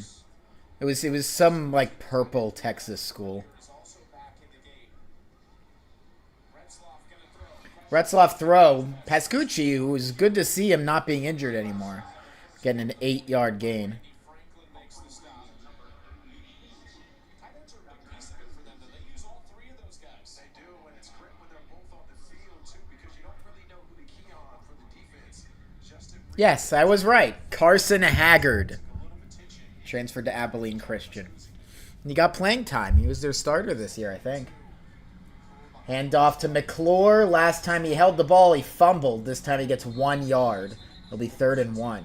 First down. I think he's gonna be just shy though. Charlotte tried to pretend that was a fumble there. This is what Spence and Taylor are gonna have to do on that interior for linebackers. They gotta shoot the gaps Excuse me. very quickly and aggressively.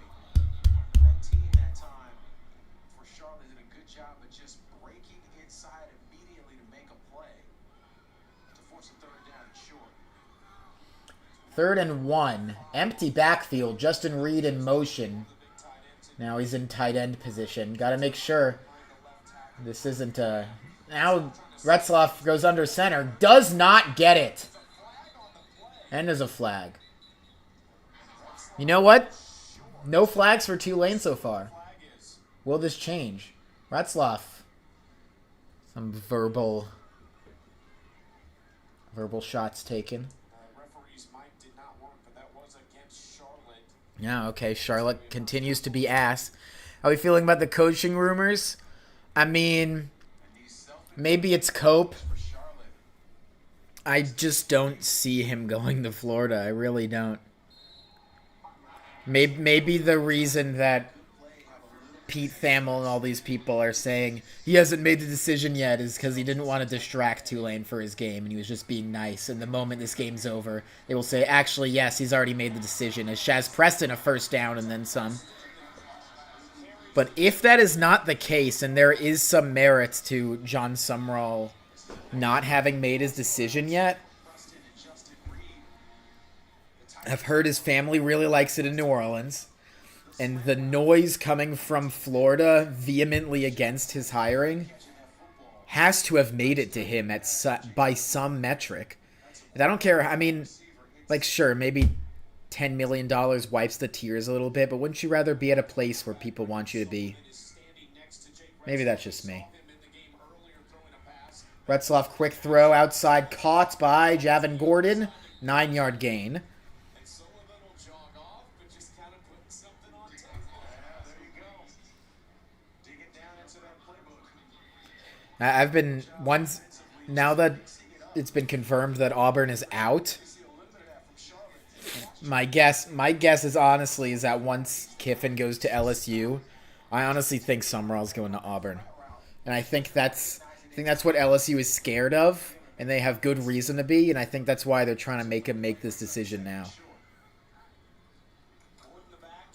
Hand off to Gordon. Nice patient run, getting a first down, and then some. Still on his feet to the 8. Flag down. Is this the first flag on us? Are we getting the color out? Yes, sir. Get the yellow tint out. Oh my god, Vancouver scored 2 already? Alright, well, it was fun while it lasted. A fun season. Big time play from Gordon. Watch Derek Garvin here, though. Fun season for STFC. Tackle. When it creates that space, but you see the hole there from Hurst. He's happy you're pulling and telling on that jersey. Pretty easy call for the officials. So it's now 2nd and 11. A really nice run by Gordon reversed, and he goes off the field. McClure is here.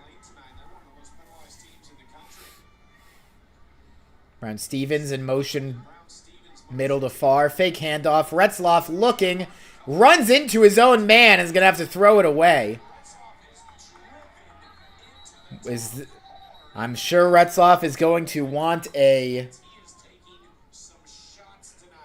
I'm sure Retzloff is going to want What a job by Spitz here. Spitz a roughing the passer call for this one. 35 and 19. Yep, and he does indeed get one. So the flag is reversed. Oh no, they called a holding. But regardless, Charlotte gives us a first down. Family members went to Vandy. That's why I'm a Vandy fan. Right there. Right there. Where's my finger? There we go. Anchor down, baby. And off to McClure. Another fight. What is happening? We're playing Charlotte. I mean, I guess they're defending their quarterback. Sumrall stays, books LSU next year, wins the rag. If we book LSU next year and Lane is there, we're going to lose 50-0. We need to stop playing Lane Kiffin. It hasn't worked out.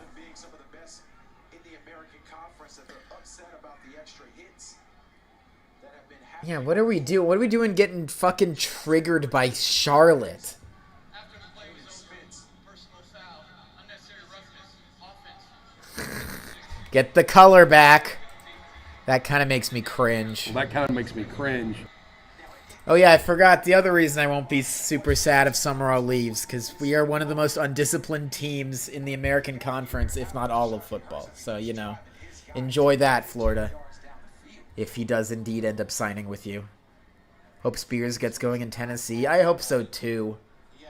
He deserves such a better situation and splitting time with whoever that other guy is who kind of sucks ass, much like the rest of that team. So 2nd and 23 now. What a mess.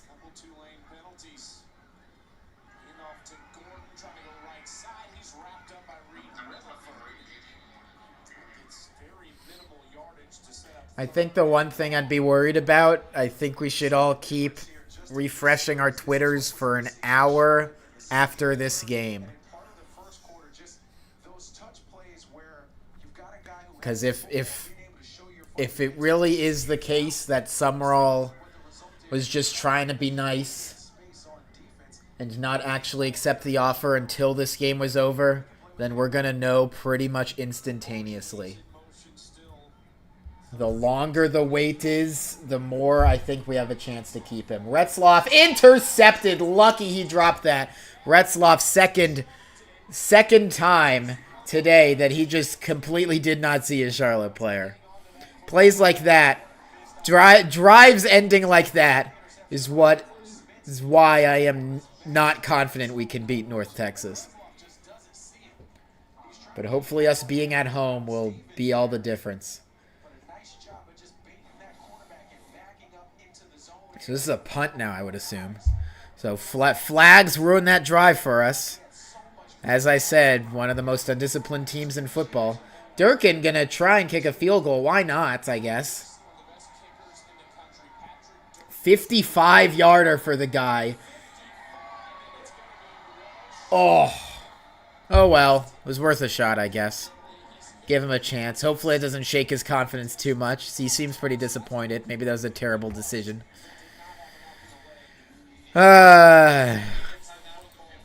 If he misses a field goal in the championship game, I blame Sumrall for ruining his confidence by making him kick a 55-yarder.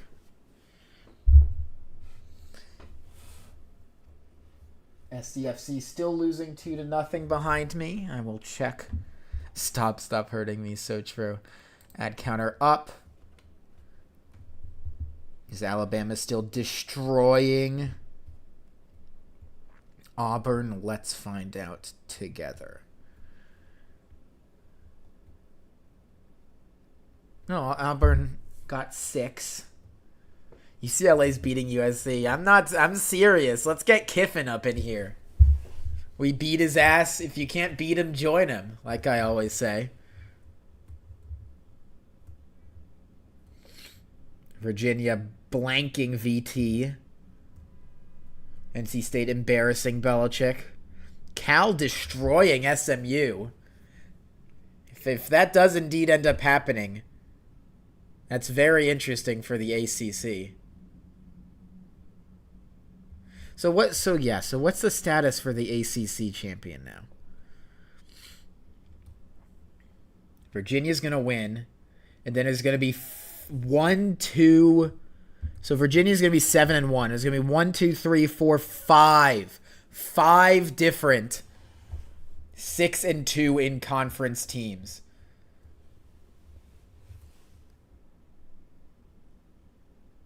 Because Pitt got obliterated, so they're not going to be ranked. SMU got obliterated. Well, SMU's not getting obliterated, but they're losing. Should this stand, SMU's not going to be ranked. Georgia Tech just lost. I don't know if they're going to fall because they lost to Georgia, what was essentially a home game because those cowards gave up home field advantage for some extra money. Loser behavior. Who's Virginia playing if SMU loses? Does anyone know the answer to this? Maybe I should look this up on Reddit and see what Reddit's saying. Reddit's never wrong.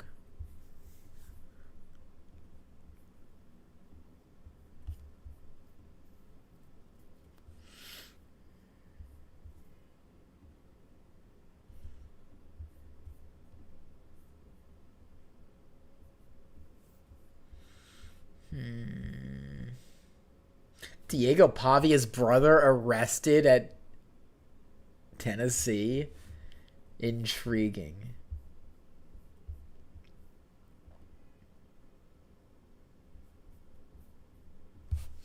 Oh yeah, and then the last question, because I think this game has started by now. Oh, not yet. We have an hour until Notre Dame Stanford. Will Notre Dame have another 70-7 game?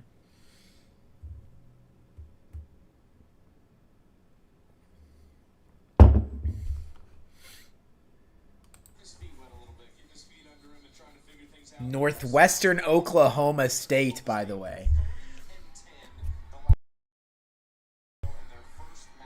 Excuse me. Charlotte is on the 37. Handoff gotten to in the backfield by 5 different Tulane players. Whole lot of nothing there.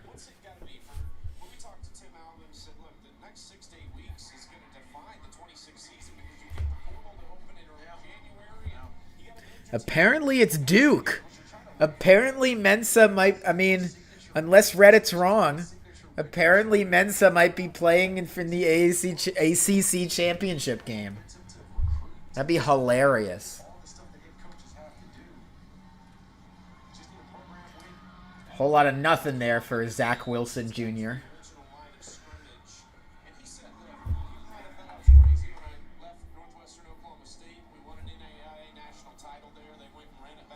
Wow, yeah, Duke is in based on common opponent winning percentage if SMU loses to Cal.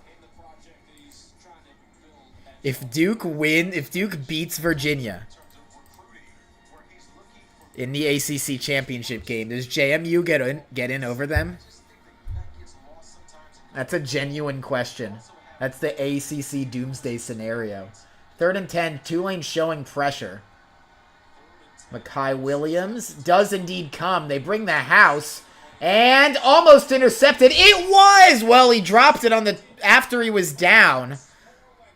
Mo Westmoreland, what will they rule here?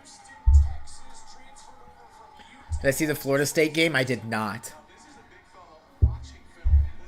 Big fella, indeed. How about them Green Wave? How about them Green Wave?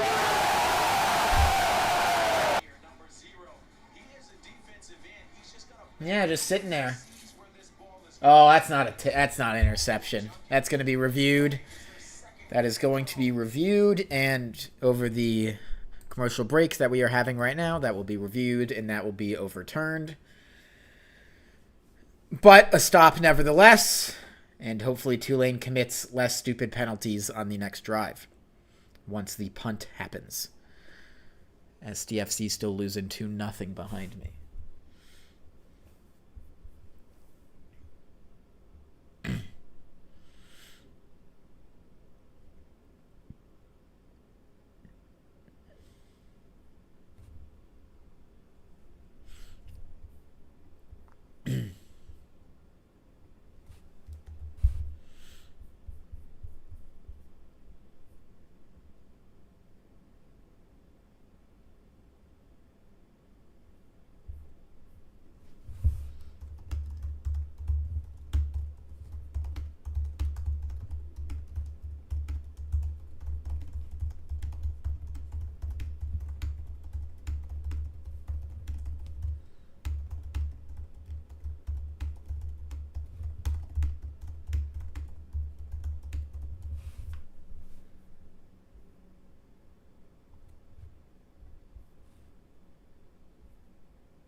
Hold on. Sorry, I gotta send something. How's the weather out there?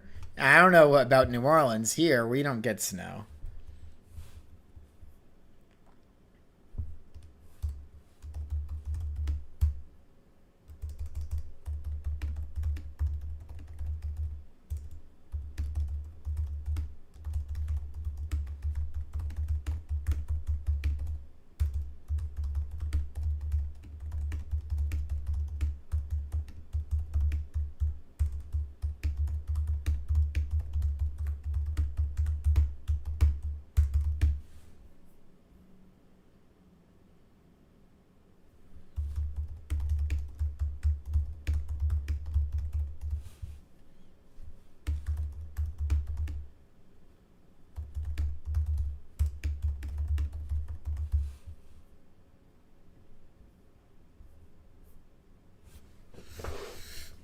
Oh, we've got the beautiful screen of Tulane in the CFP.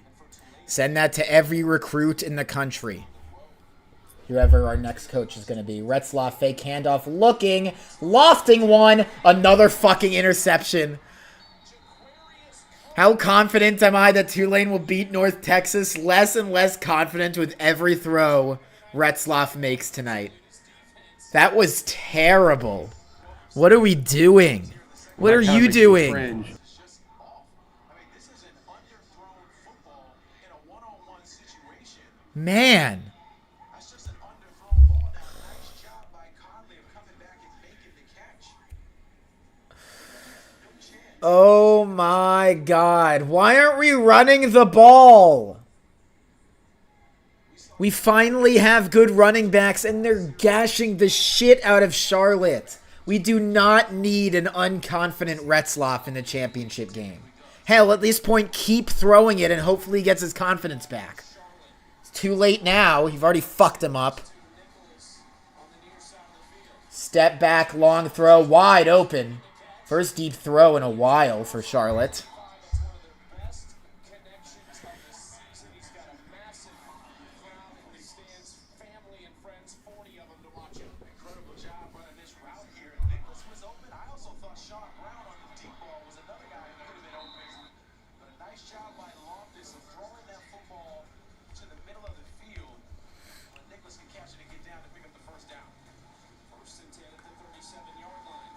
Option. They will give it to the running back who has room.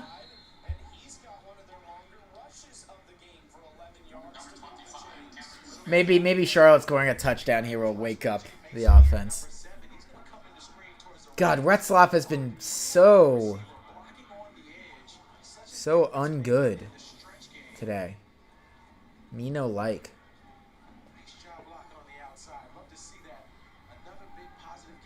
First and 10. Man in motion. Tulane brings 4. Quick throw will be a gain of 4.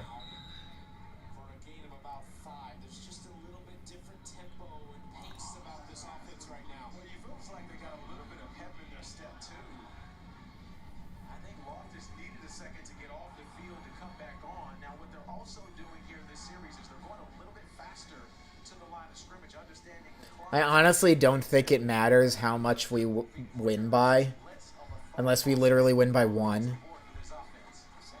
Because as long as we need to beat North Texas either way, and if we beat North Texas, I think we're in the playoffs. But like, goddamn, like Retzlaff, lock in. We need you locked in for next week. We need to have hope. Give us some hope and we'll feed it back to you.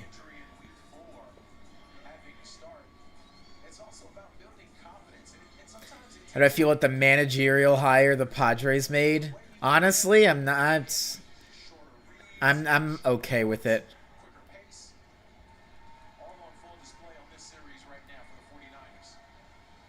I think our hitters need to hit. It really is that simple. Rush to the quarterback. Got him! What a dumbass for not throwing that away.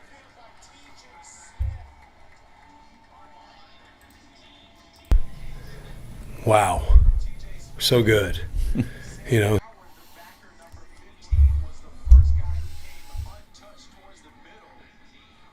Yes. Sam Howard, nobody thought he was coming down the chute. And that completely broke that play up. Retzloff, you keep getting bailed out because Charlotte's offense is terrible, but you can't make these mistakes next week or we will be losing by 50. Probably before the half is over. Almost blocked. And Charlotte bounce will bring this all the way to the 11. Getting the mistakes out this week. Okay, if you say so. 11+ minutes played here in the third quarter, and nobody has scored in the second half. Still 21-0 Tulane.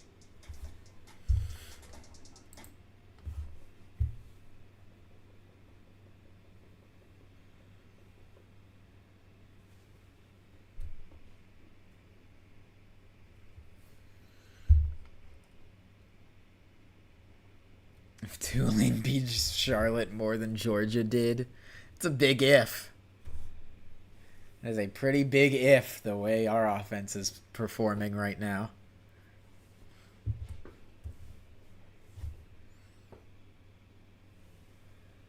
Oh, I thought it said 3.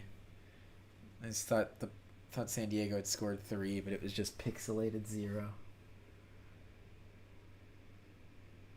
2 goals is tough, but there's so much time left.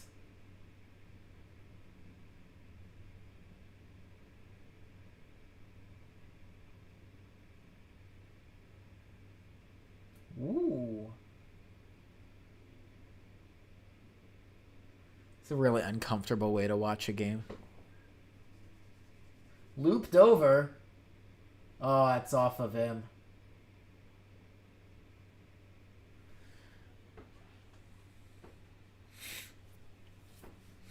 I need to see something from Retzloff this drive.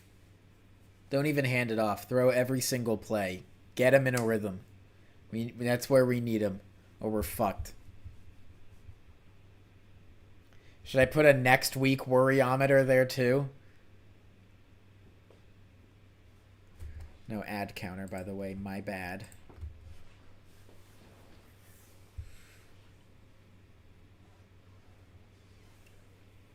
Oh, it's tough.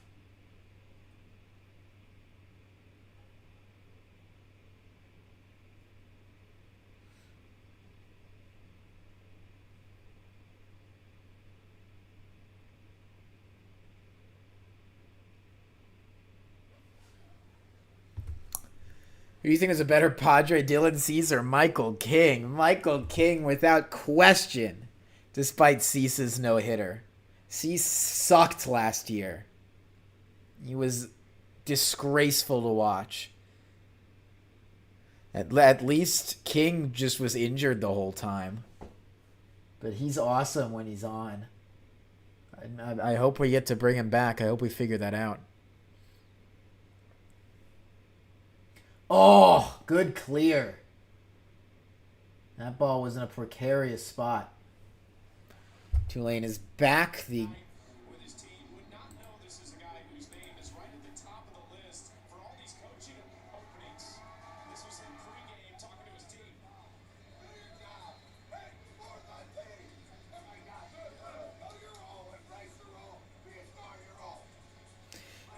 micro analyzing Sumrall's every mannerism to see if it gives me an insight into what he's gonna do.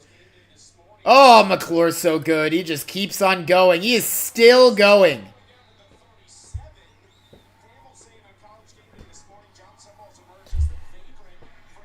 Yeah, Tyler Burner. It is Shanks to Goat is indeed correct. We host if we win. Other fake handoff. Retzloff. Better throw. Yes, on the curl route. Brown Stevens with the connection and a 15-yard gain.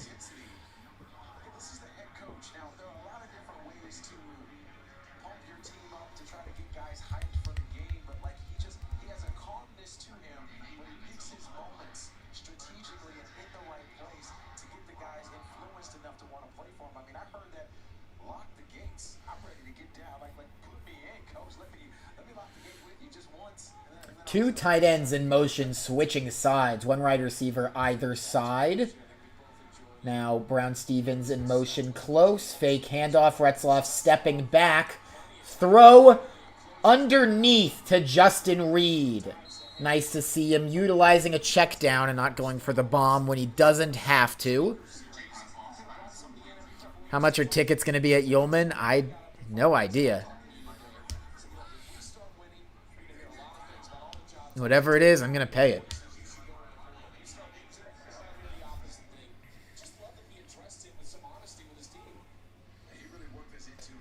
Single back, in fact, pistol formation. Man in motion, handoff to Gordon, gets nothing.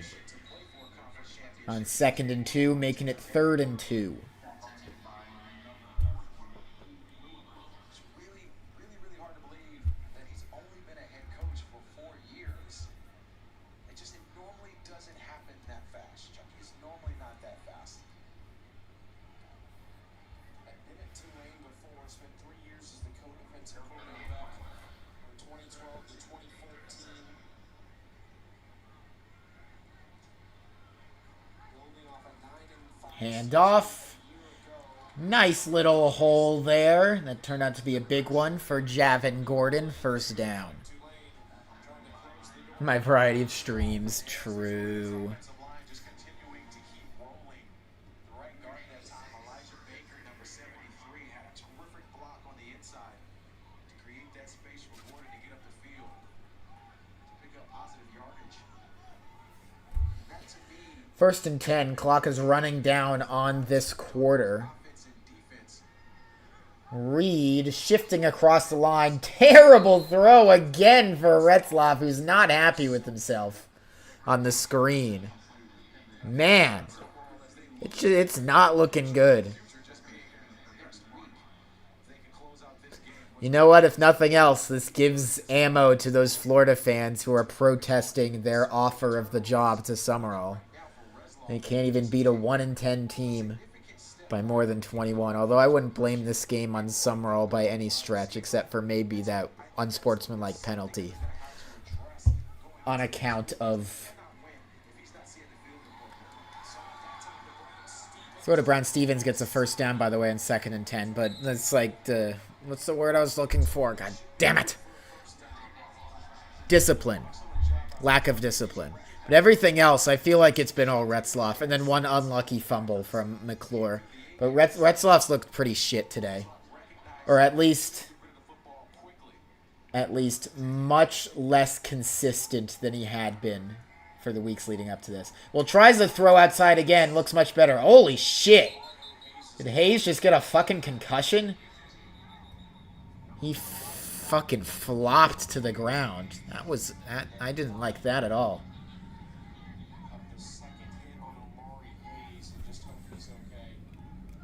I mean, you guys all saw that too, right? That was... It's like an immediate get people out. Get out the goddamn cart. Retzloff. I keep mixing their names up. Sumrall is fucking infuriated.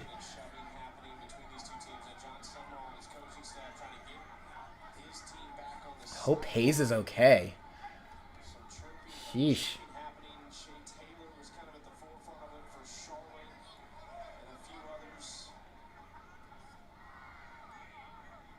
Yeah, it really did sound horrible. And like the way he just slumped to the ground, not good. There's no way he stays in this game. It's good that he's up at least, but get this guy in the tent. Woof.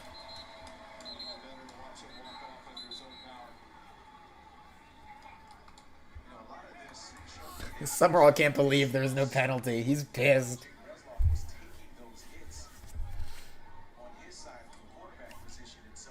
I wonder if we score here, it's no more Retzloff for the rest of the day. I'd like to see Retzloff get a touchdown pass, and then take him out, put in Sullivan for the entire 4th quarter.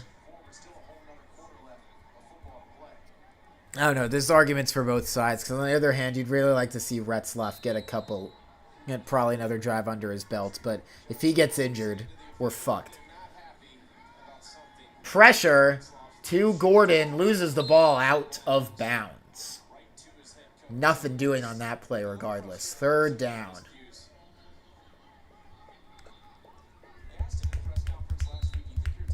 Yeah, Omari Hayes got hurt.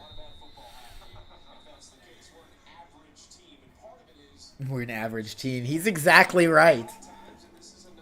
I appreciate his honesty. Oh, and that's the quarter, too. All right, so 0-0 scoreless quarter against a team whose only win is against an FCS team. Wow. So good. You know. Is this your next head coach, Florida? Is this what you want? Upset alert. I'm definitely upset. Well, that kind of makes me cringe. Add counter. SDFC. Nothing doing over there either. Shot? Oh, that was the play. Woof. Wow, what the hell was that pass? What an idiot. Where do you think Sumrall ends up? I mean, despite all the rumors today, I think he's ending up at Ole Miss, honestly. I truly believe that. And maybe all the, oh, he might pick Florida, but he might not, is just a smoke screen. Because he didn't want his players to be distracted until the game was over. Are you not entertained, Florida? But I honestly believe that Florida wants Sumrall to sign now because they're pretty much certain that Lane is gone, and they don't want Sumrall to get an offer from Ole Miss because I think Ole Miss is absolutely a higher tier on Sumrall's ladder than Florida is, especially after the reaction these fans have done. I think the longer the wait is between the end of this game and any potential announcement, the more it favors Sumrall staying with us over going to Florida. But yeah, you're exactly right, Shanks. It's like, is it a bad thing if Sumrall leaves for us specifically? If we get a coach with better discipline, one who likes to run up the score and not pull off the gas when a game is close, and let a team get back into a game they had no business being in, like Sumrall's done so often this season. Get a better offensive coordinator, get a better defensive coordinator, hopefully get better recruits. There's so much sellable about Tulane. And I think Sumrall's done a lot of it, but he hasn't done it perfectly by any stretch. And who knows? Maybe it gets much worse, but maybe it gets much better if he leaves. We shall see. Either way, it's a shame that this conversation is happening at all when we have such a potent opportunity in front of us to make the college football playoffs. All we need to do is beat North Texas. And we have a home game with which to do it.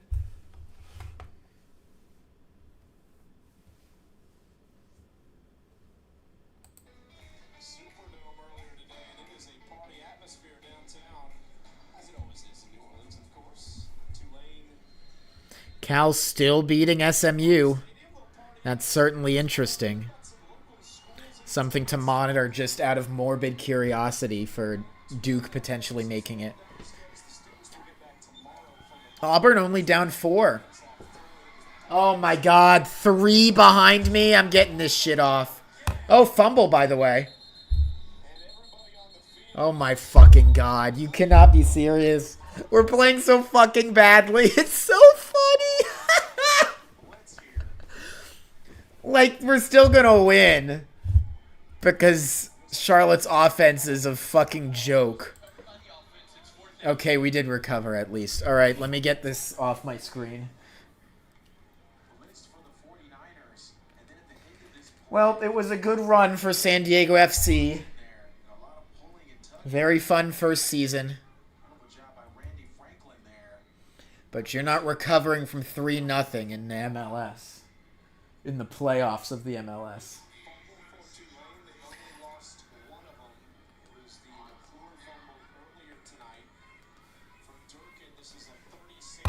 Durkin getting ready as I got the game back. This one is up and good.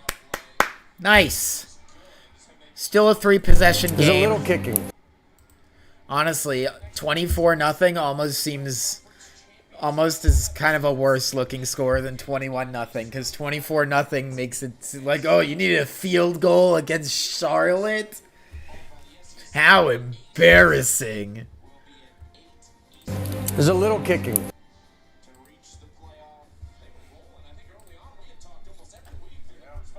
No ad, which I appreciate, given we just came out of one. Virginia just kicked a field goal, 27-0 over VT. Cal is in the red zone. What game is this? What channel is this on? Why don't I have that as a potential multi-view?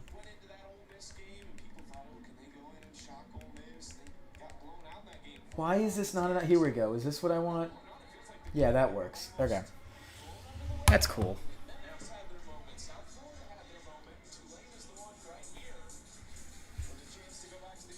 So there we go. These two screens are the ones we care about. This one is us, which is actually kind of a spoiler. I almost don't want this on the screen. Kick is off. Returned by Charlotte. Hold on. Be right back.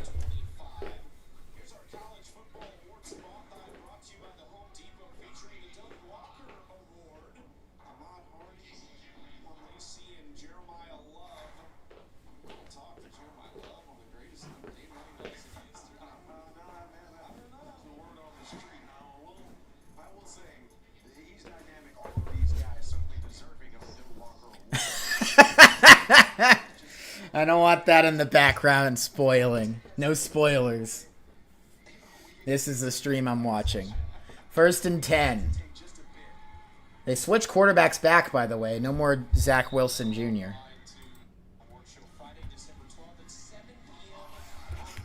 Field goals purely to pad Darkin's Heisman resume. So true. So based. It should let you split whatever you want. I fucking know. It makes no sense that you are because, like, I'd love to put a random ESPN Plus game on in the background. YouTube TV gives you that option.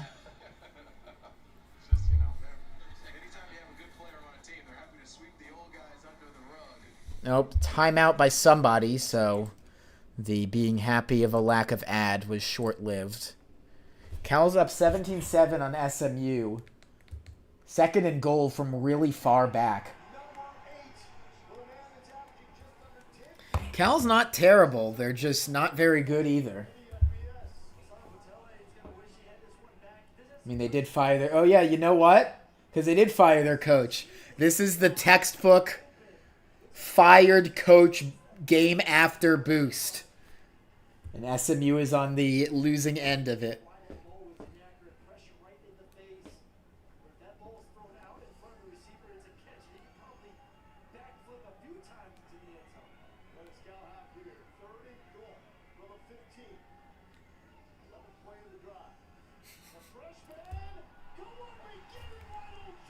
Touchdown.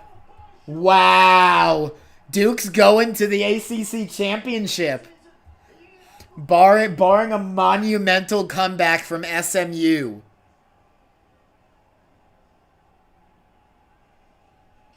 Wow. Literally, the doomsday scenario for the ACC is unfolding in front of their eyes.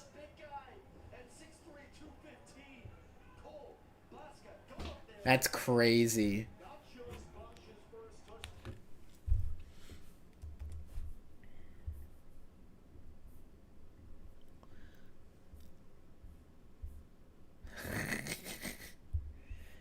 The woke agenda is back on the menu, baby. Cal football. The world is better when Cal football is good. I love their uniforms tonight. Full navy.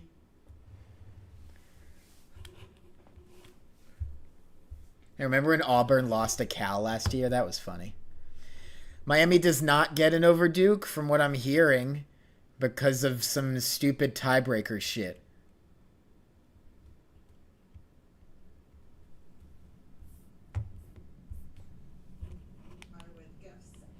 Yeah, that's what I'm saying, Nikki G. I think James Madison gets in over an ACC champion Duke. Because, like, what's Duke's record? There's no way they get ranked.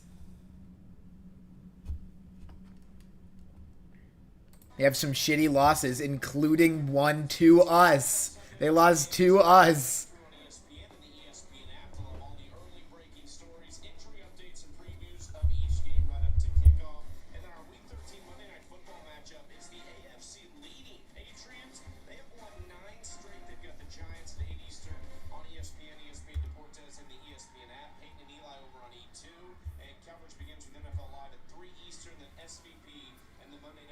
Second and 3 after the Charlotte timeout for some reason.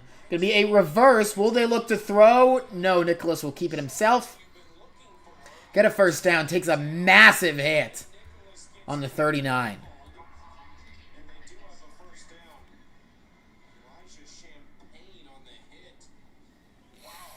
The loss to Cal is not necessary to mention. Well, it's your fault for hiring you, Freeze. That's what you deserve. I'm glad you're not your... First of all, glad you're not under his thumb anymore. Second of all, don't you have a game right now? Glad you're here, but, like, what are you doing here? Alabama's in the red zone in the Iron Bowl. Charlotte with the first down. Throw outside. Almost intercepted, and frankly should have been.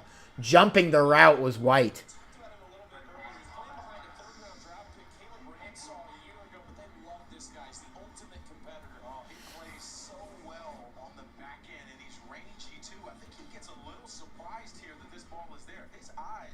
You know what's funny?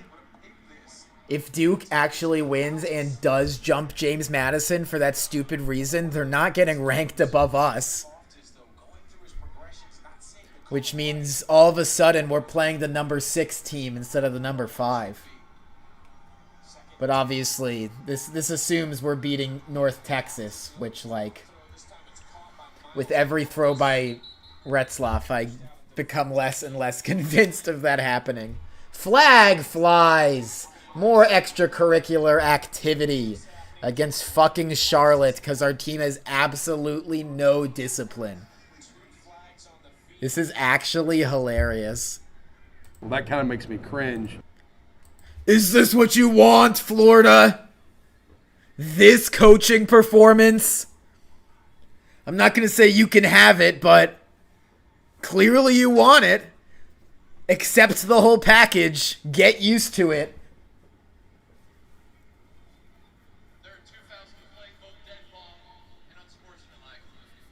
T1 sportsmanlike penalties, lol.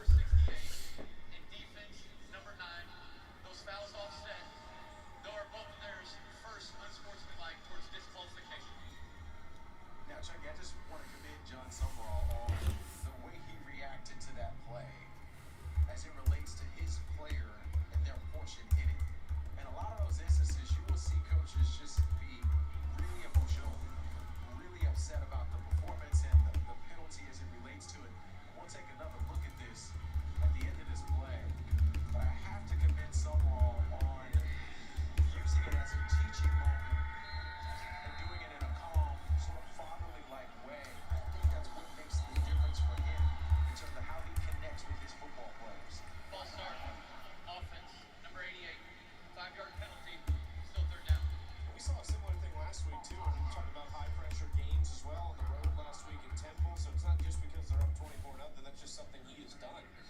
And it's really just kind of goes against the grain of what you typically see coaches do in that moment and in that situation. And it's not only that play. 3rd and 6. Performance in a lot of different areas.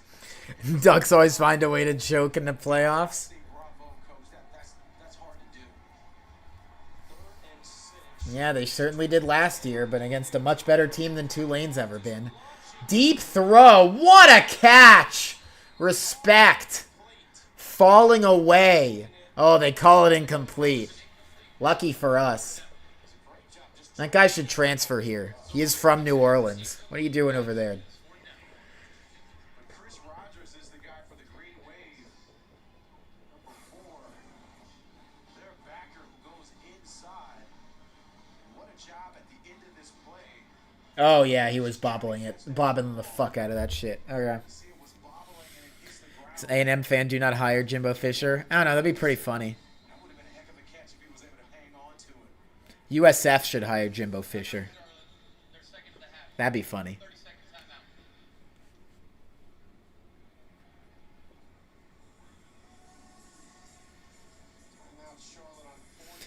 Who would we even pick? What's our short list? It's an interesting question. I have no idea. That's why it's not my job. So 4th and 6 now after the bobble. I mean, pitching a shutout would be nice. Be very good fuel for a defense who needs every bit of it against a team with as much firepower as North Texas. I would love to see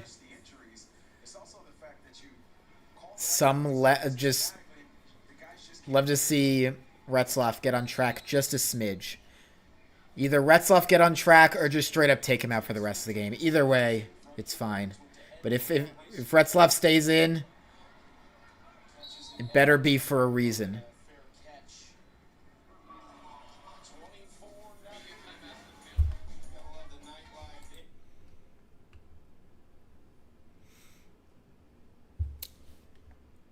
And counter. USF isn't firing Alex Golesh. He's leaving. There's a difference.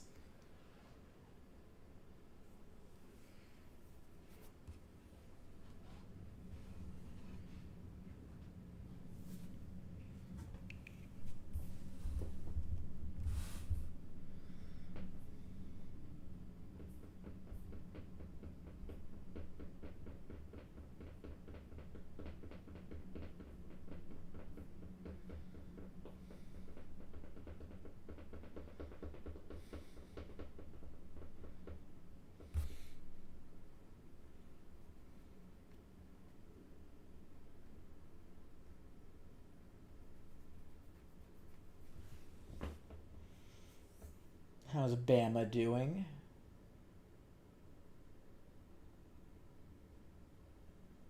Oh, tough miss there.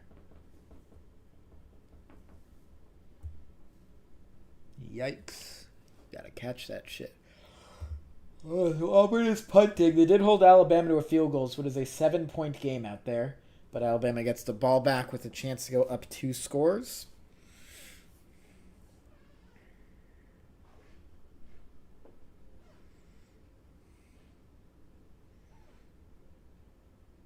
"30 seconds till we're back from the break."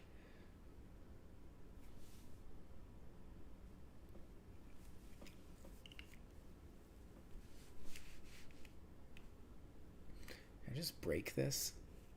Yeah, I did. It's funny. Let's fix that.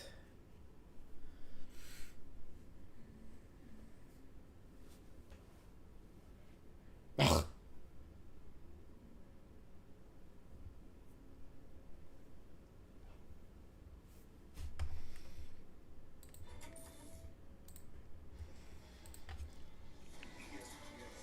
Oh, look! The last conference championship we won, despite being at the last 2.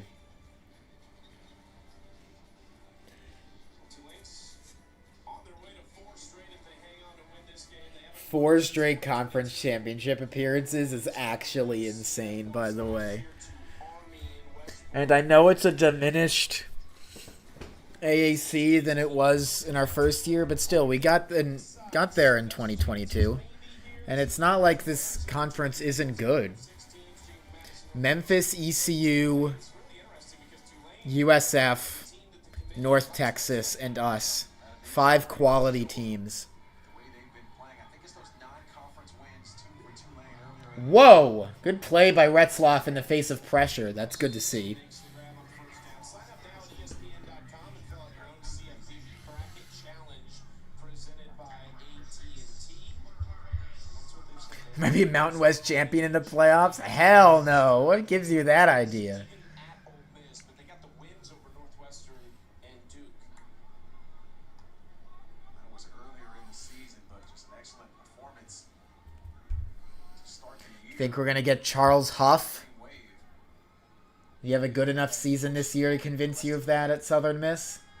Second down handoff. Nothing doing there for Arnold Barnes.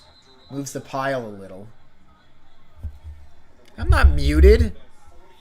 You're muted. 22, that's sixth best in the nation. We've seen some of the numbers, the road victories, the conference winning percentage. Just a lot of things that point to Tulane's dominance over the last 4 years. And I say that I was going to say, that's on you, buddy. they did not play like they played today so far in any of those contests and in any of those games. So this is a team right now that is honestly not playing well. Retzloff rolls out, looking long, nowhere close. More terrible throws from Jake. And that's 4th and 2. Quick 3 and out from Tulane. We talked a little bit about Jon Sumrall and him mentioning that he felt like his team was an average football team as it relates to it. Today, they have certainly looked like that today. I would say prior to this, This is what we do, by the way, in every game. Start out pretty strong, then just sort of coast through bad play. against North Texas, the way they showed up here today. Whatever. I'm still going to the game regardless. I'll be screaming my guts out. In one game alone in Memphis, they scored 35 first half. It's fucking sick that we get to host the conference championship. Doesn't happen often. But yeah, this North Texas is scary.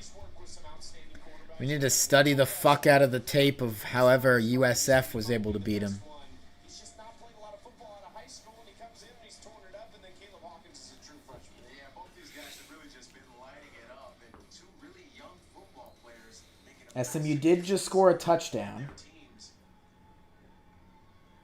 That game is not over. North Texas, we know Eric Morris is leaving his post as the head coach there. Fake pitch, and then they will screen it anyway. And a loss of 5. No fooling. Chris Rogers on that one. To show up in this football game, having stepped in for Dixon Agu earlier this season. Those are the bright spots, the real bright spots for Tulane, especially on defense. It's just the tackling in space. They are as good as anyone in those one-on-one situations defensively. They desperately need to clean up some of the I mean, the more I watch our offense, the more I'm reminded how fucking doomed we are against North Texas. But that could, I mean, maybe we're getting ready for a absolutely incredible story. If not, at least I get to hang out in New Orleans for a weekend. in the game in this spot. I'm not going to slow down or alter my play regardless of what the scenario and the situation is in this game. Just 7 yards rushing on 19 carries. But the ground game hasn't worked for Charlotte. They haven't really committed to it either, but we know the struggles they have. 3rd and 14, by the way. Charlotte's so bad. Loftus steps up, gets out of the pocket. Throws on 3rd and 14, throws 12 yards short of the first down. Somewhat of a defeatist play there. Flag. What are we doing? If you are, especially if you're Why? What is championship in potentially 6 what is going on? How are you letting Charlotte push your buttons this much? There's a lot on the line there. That's Cameron Hamilton there. One of the After the play leaders was on over, defense. personal foul, unnecessary roughness, offense, number 58. 15 yards. At least they get the penalty, but like still. What are you engaging for? You are so far beyond these players, it's not even funny. Right? Do you think you're at their level? Cuz if that's what you think, we've got some systematic issues we need to talk about here. That pushing and shoving after the play. Good time hit though. You do not need to give these players the time of fucking day. Ends up 4th and 25 and another punt for Bronson Long. What do I think of your new profile? What do you think I think? It's a new profile. Fair catch at the 31st. Soft hands to catch that at the 31-yard line. Ooh, I'm getting tired. This game is coming to a finish.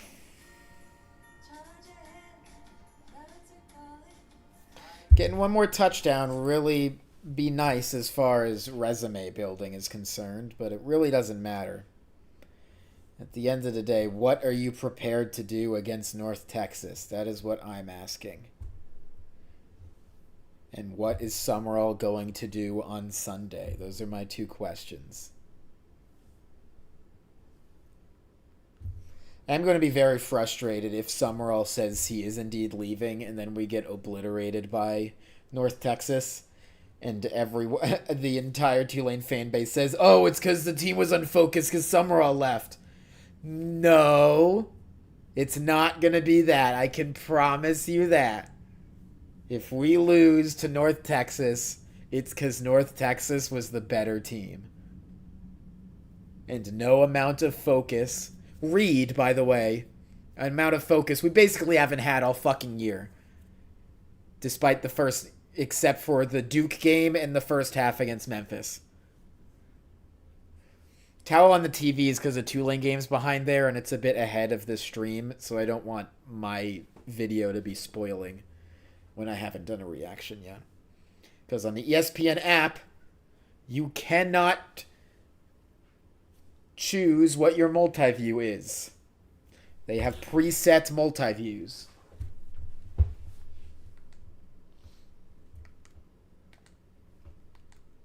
Virginia has beaten Virginia Tech.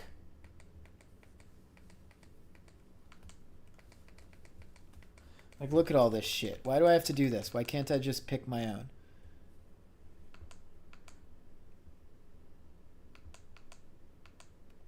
Here we go. That's what I was looking for anyway. Get this shit out of here.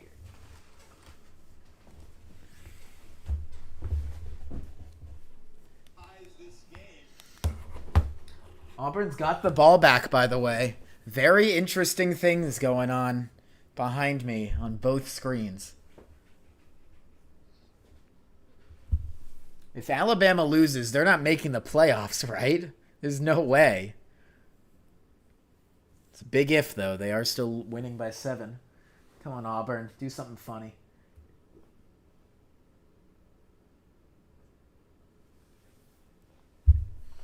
We are back. Low lights for Retzloff upcoming.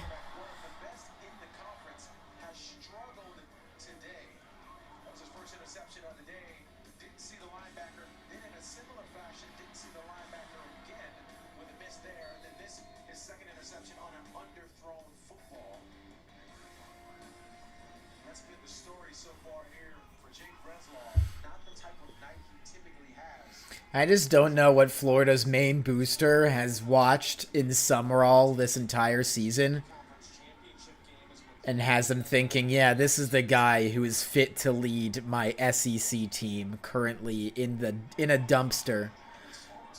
Because our last group of 5 hire, who basically had all the same qualities, didn't work out.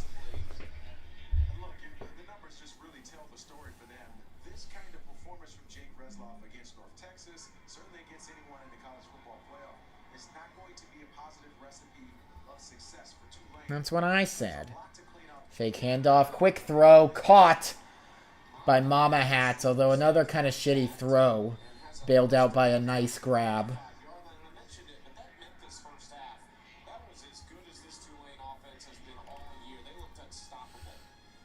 Yeah, who knows? Maybe we're just overlooking Charlotte. Maybe we're gonna get up and meet North Texas. Shackelford? Is that him? I think so. Yeah. Maybe we're going to get up and meet the moment like we did against Memphis and Duke at home, by the way. Oh, no, Memphis wasn't at home, but Duke at home. when we play a much better quality opponent. At least it seems like Retzloff is getting some confidence on this drive. He's got a touchdown here and then move on. It's a funny thing that's happened in one of my streams. I'm not sure. Tulane loses, will I stream their bowl game? Yeah, I don't see why not. I'm not sure anyone would watch except y'all, but, you know. I'm already doing all this. Why stop there? Yeah, I'm just not streaming next week because I'll be at the game. Bohannon's still injured, by the way. That sucks.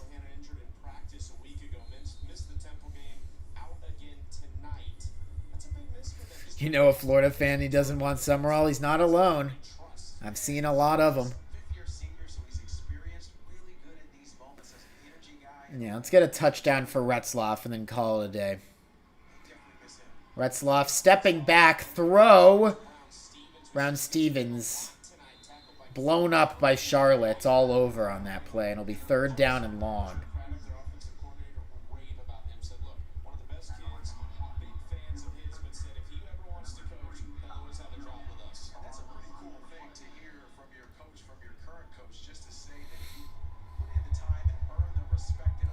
You know who our future coach for the rest of this... Oh, thank you, Mason. I appreciate it. You know who our future head coach is? And obviously it's not going to be this year because he still has a hopefully long playing career ahead of him. But Nick Anderson is one day going to be a coach of Tulane football, and I cannot wait for that day. There's once again another terrible throw for Retzloff. They're going to let him stay out there.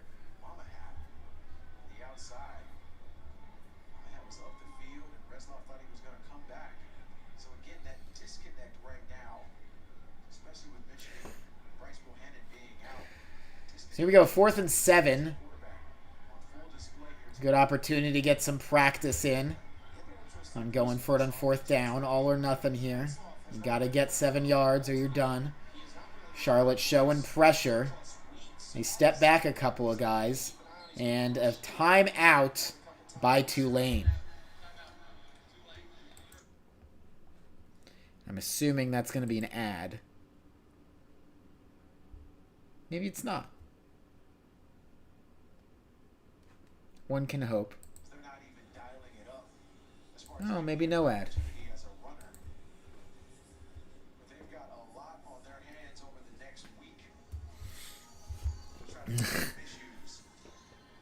Oh, I appreciate it. GeoGuessr Pro 4, thank you.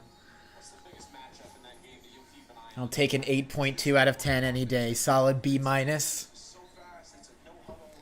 ever scoff at a B-. That's a pass.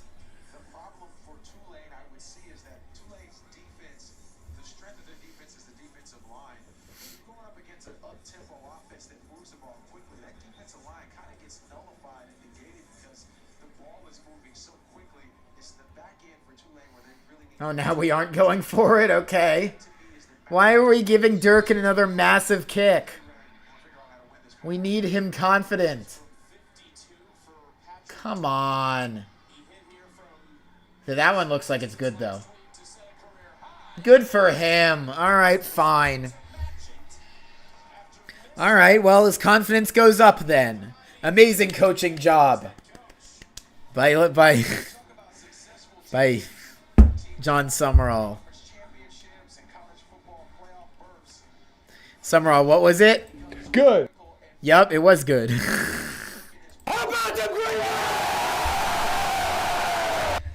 So no touchdown, nothing to smile about offensively for the Tulane Green Wave this half. Especially from as far as our main signal caller, Retzloff, is concerned. Everyone else has looked fine. We've really just kind of gone away from the run, I think, in trying to get Retzloff some more confidence back. So far, it has not worked. One can only hope that Tulane wakes up raring to go against North Texas like they did against Memphis and against Duke, and not how they did against Ole Miss and UTSA. Those are like the 4 crucial games of the year. Truly. We were so bad against Ole Miss. Those 2 games were so bad. Those 2, like, I told myself at the beginning of the year I wouldn't stop games early. But those 2 games were so painful to watch that I just could not keep going.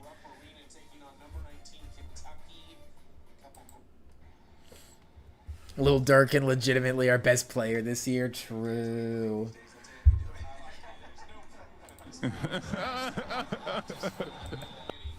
Okay, now we can't allow any points. We got to keep the shutout going.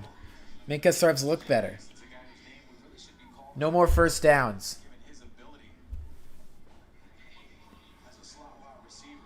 I don't think Auburn scored. They did not.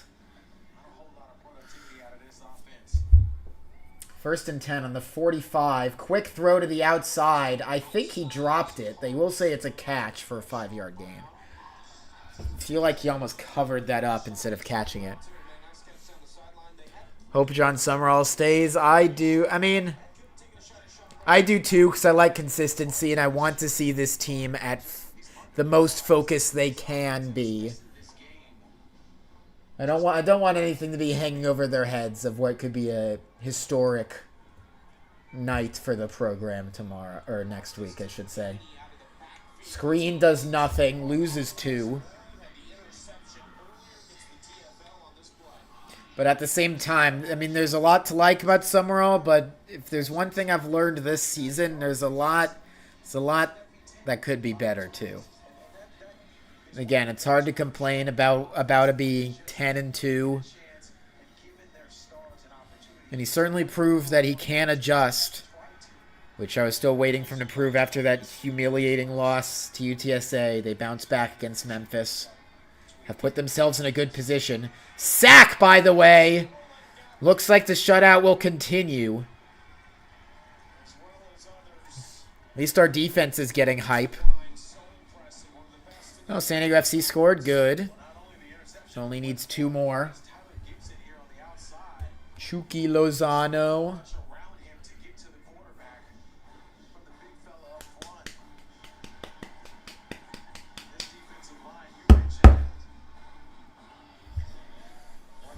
We make a video about the 4 unranked losses of Nick Saban. That's not a bad video idea, actually.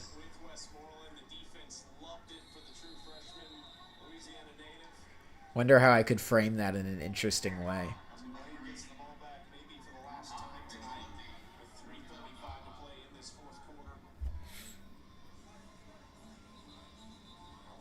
You know what? I just had a really interesting idea.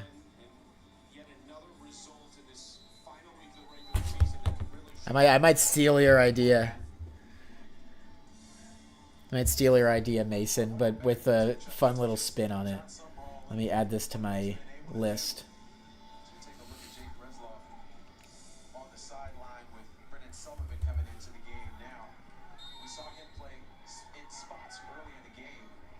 Where's my list of ideas? Here we go.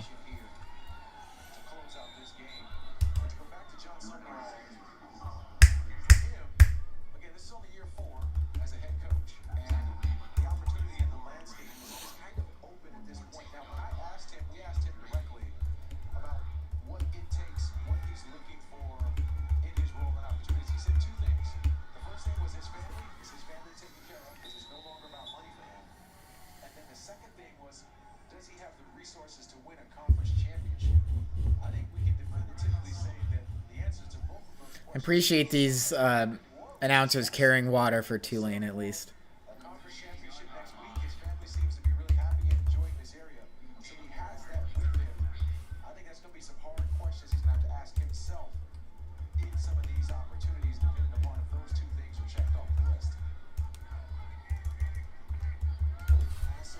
Yeah, as we expected, Sullivan is in. Deep throw. Wow, pretty catch. Javin Gordon, running back, going up to get it. Oh, Cal scored again. Can we see my list? I don't want to reveal my list because I don't want people to steal my ideas since I take so long to make anything. Not that you guys would, but... Sullivan trying to direct traffic, and now he's going to run and get a yard. Maybe 2. I mean, I can tell you the ones that I have revealed.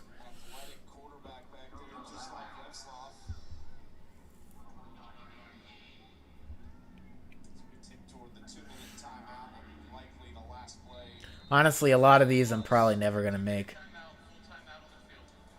It's hard because I really only care about making videos about teams I care about. So that's why I want to make a video about Vandy, and I want to make a video about the Saints. I'm going to make another Tulane video. The TCU I don't really care about, but that is a great story that I don't think anyone has ever done because they ended up getting embarrassed. But I think the getting embarrassed part is kind of makes the story even more interesting than it already might have been.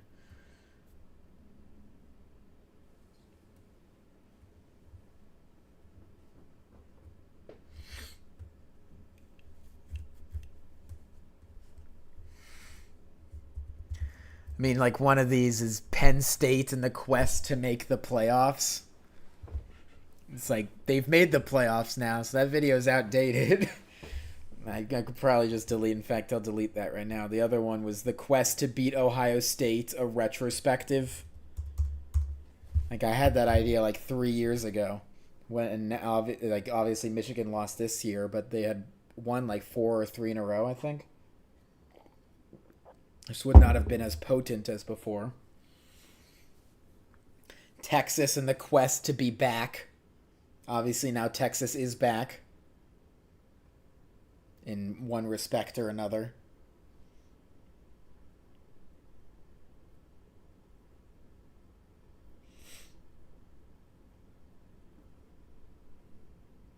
Revisiting the top high school QB prospects from the past 10 years.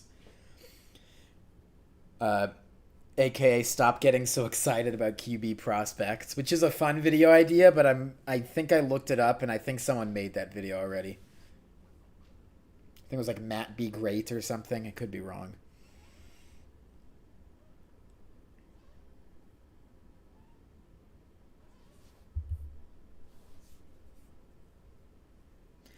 How long will I do YouTube for? As long as I have something interesting to say.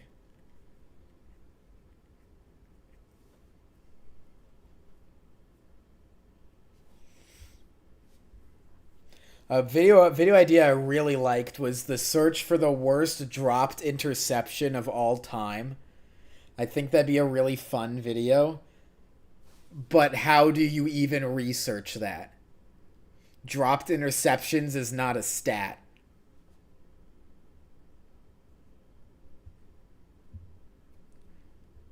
It's like, and I don't ever want to use AI in my videos in any way, but if there was any use for it, it would be that. It's like, AI, go search every game ever and show me every time someone dropped an interception.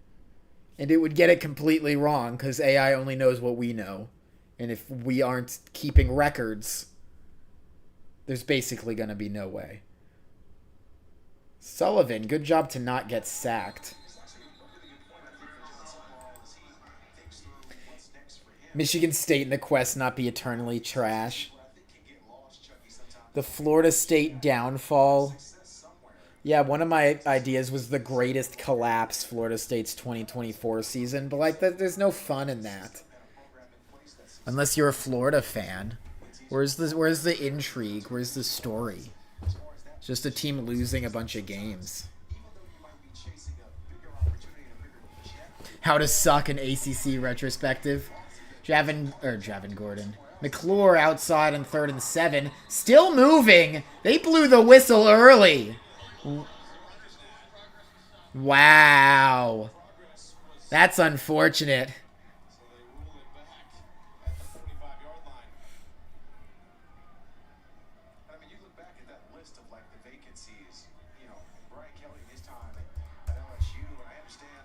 I had an idea for college basketball, which was one-man shows, where it's like, how far can one guy carry an entire college basketball team? So, like, guys like Steph Curry, Tim Duncan, and Ja Morant were the three I added.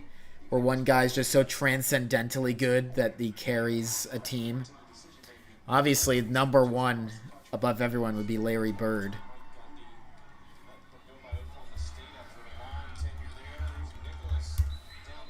But again, I don't know if I'm ever going to want to be a college basketball YouTuber. Which will have them finish the season 1-11. Tulane will get to 10 wins under Jon Sumrall in year 2. One more than last year's total of 9. Jake Retzloff came in from Well, the clock is going to wind down. Excuse me. The clock's going to wind down on this regular season. the end of the day. The pieces came together for Tulane to go back to the American. I don't want the Chargers to be good. Stop bringing up the Chargers. Don't invoke their name. I should put in an auto mod that bans any mention of the Chargers. Quick throw to the outside, dropped.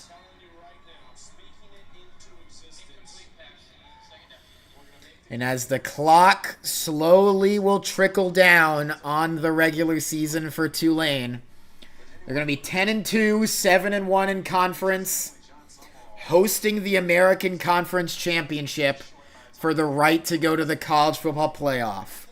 Will our coach have signed elsewhere in that time?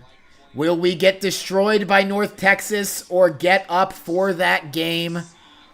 All will be answered in due time, but for now, for the 4th straight season, Tulane is in the American Conference Championship, and no matter what happens the rest of the way, we can hang our hat on that with pride.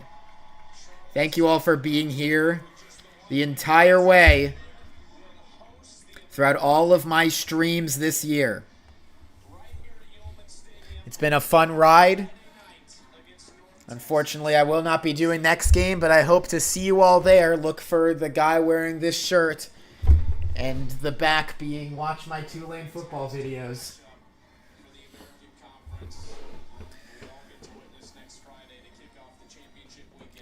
Many questions still remain, but it's worth celebrating how improbable this would seem to any Tulane fan 10 years ago, or 20 years ago, or 30 years ago. One more win. 27-0 is the final. No interview for Jon Sumrall, huh? Well, we will wait to see his press conference to microanalyze that too.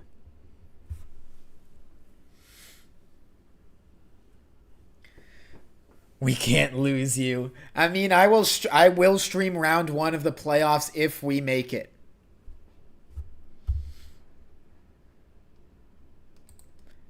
And I will stream our bowl game no matter what it ends up being. But hopefully we are in the playoffs, and hopefully it's still with Jon Sumrall, despite all the complaints I have.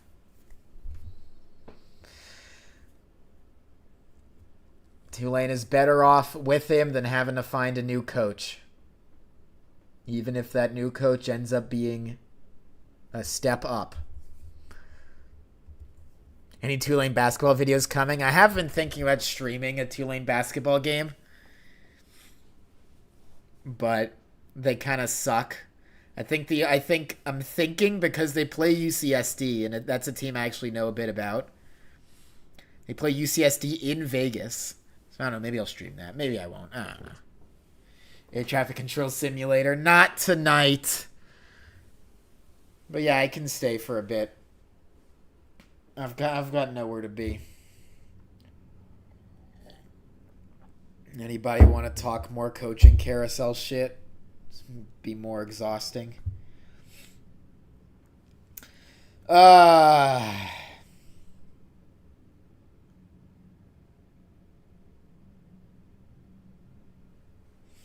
Watching Cal in Alabama.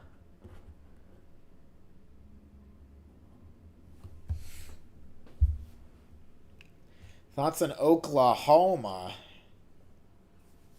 unimpressive offensively. Very impressive defensively. I think from the limited amount I've watched, that's my take.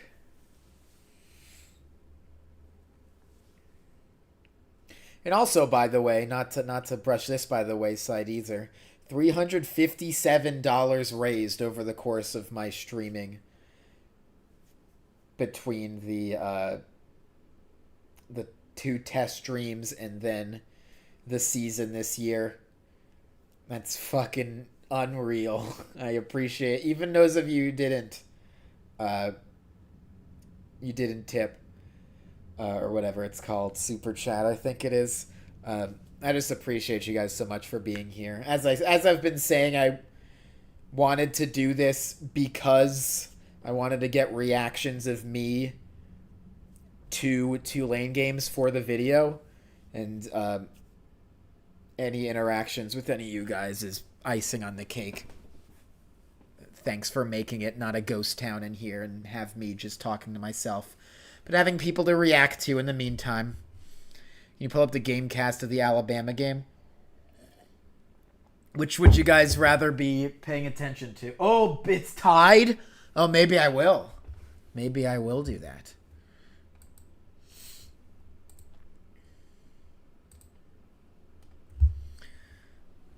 Alabama.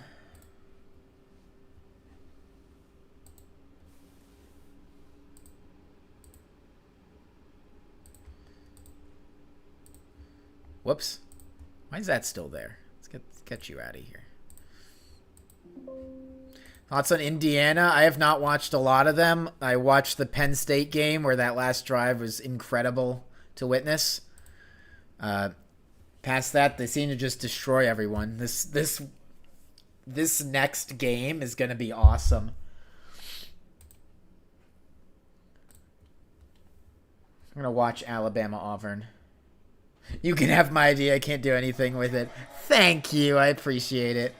In fact, let me write this down, that Mason QIS.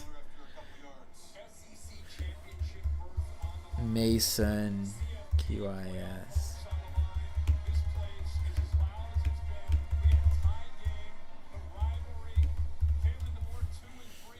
Honestly, even if Alabama loses this game, kick these losers out of the playoffs. They don't deserve it. So many better teams out there. Ain't nobody want to watch Bama. Put Vandy in the playoffs. Put Miami in the playoffs. Get Oklahoma out of there too, and get Texas in the playoffs. Get Notre Dame out of there. Put BYU in the playoffs.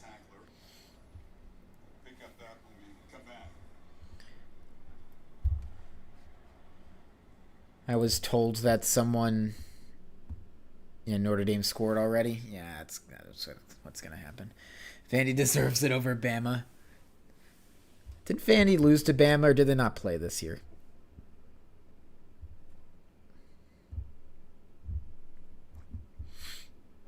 They did. Yeah, they did lose. Oh, yeah, I remember that. I was watching that on the train.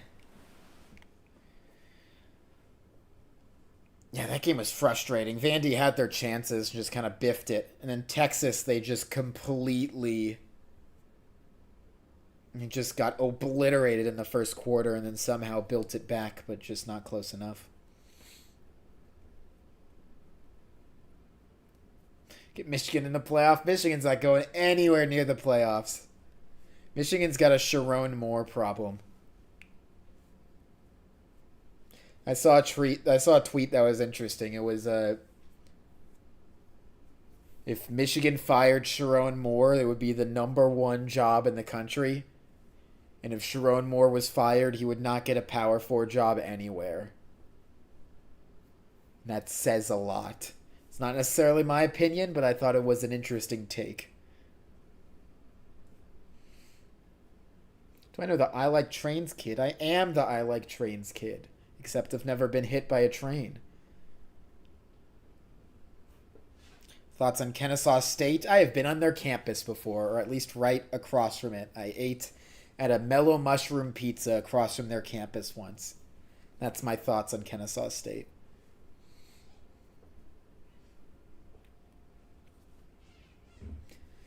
Love me some mellow mushroom.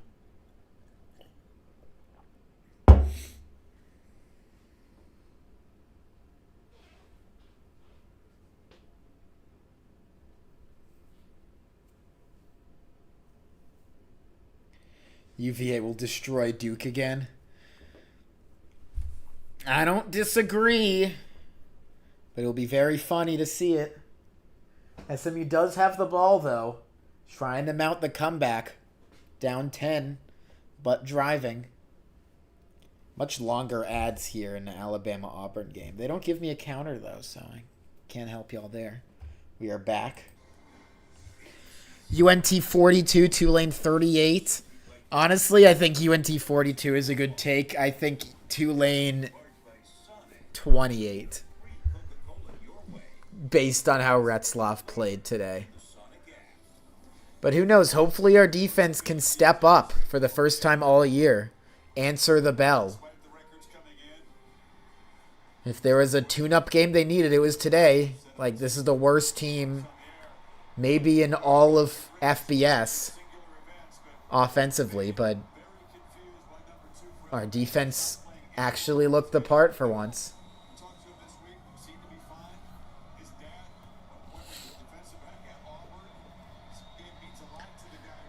Second and 8 for Bama. Throw to the outside. Tears off a piece of his jersey. I mean, I believe Tulane can do it, but you asked me for a prediction. I'm going to say my guess. I'm not going to say, oh yeah, Tulane's going to win by 50. I mean, who knows? Maybe Tulane wins. Maybe Tulane keeps it close and wins 30-29. I sure hope that the home crowd is the difference. That's why I'm going. I want to be part of hopefully making a difference. There's a lot. This is going to be a long week. A lot of coaching rumors. Incomplete. Oh, wow. Flag. I'm making a Tulane documentary regardless.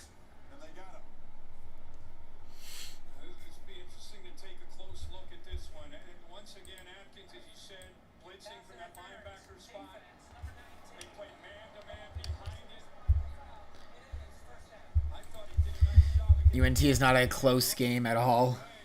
Yeah, just say every possible score combination. That's true. I think the game will be 1-0. Actually, that's not possible. Well, that's not possible. I think the game will be 2-0. I think the game will be 2-2. I think the game will be 3-2. I think the game will be 3-3. I think the game will be 4-2. I don't think the game will be 0-0. I think some teams will score. I think one team will score at least through the night.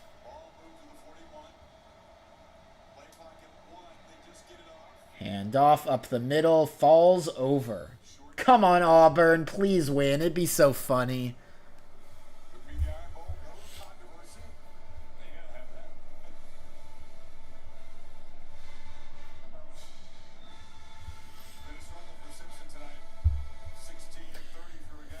The clock now starts on Jon Sumrall's decision, y'all.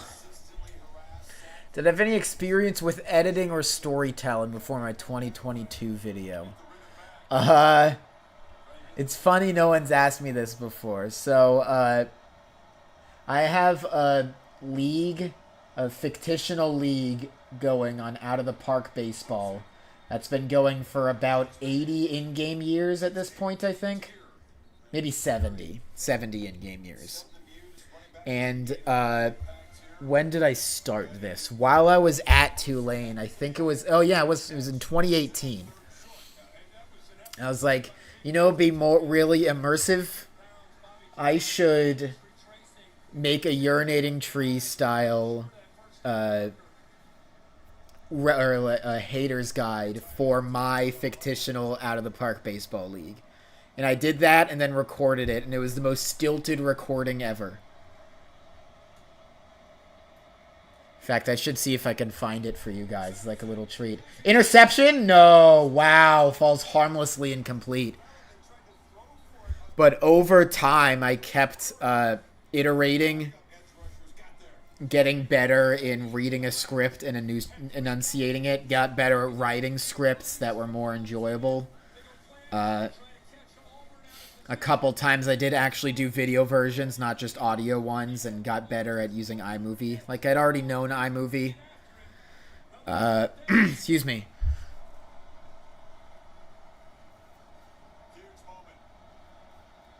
But it made it so that when I actually had the idea to make the Tulane 2022 video, I already had...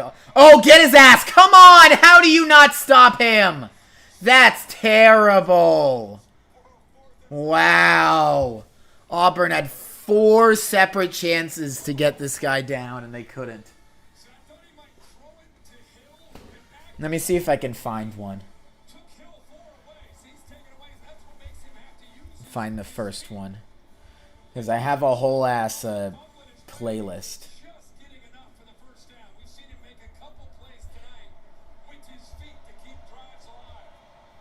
Yeah, I have 34 separate instances of me making a piece of content like this for my Out of the Park Baseball League.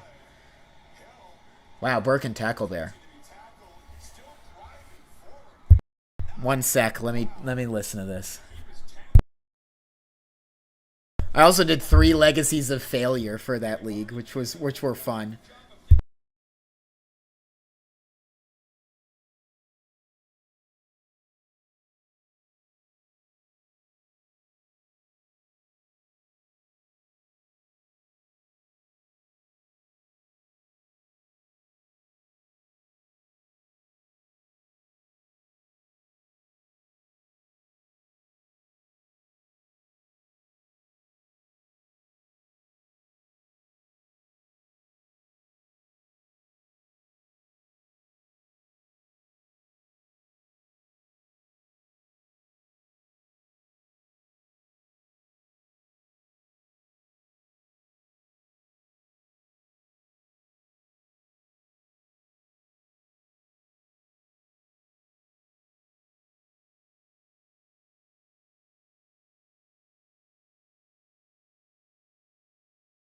Oh yeah, I forgot I was muted.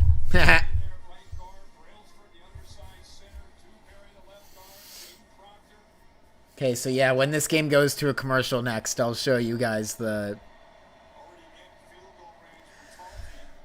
Or it's not even showing. I will pick up my mic and put it next to my computer, and you guys can listen to how stilted my delivery was back in 2018 when I first recorded this.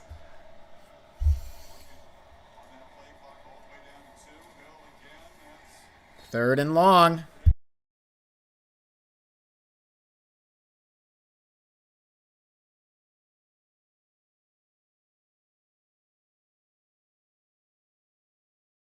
Let's go through every team.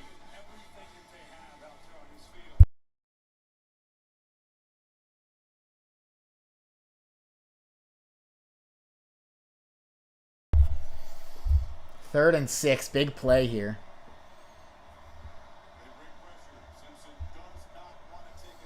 What a fucking bizarre... Wow, they picked up that blitz nice.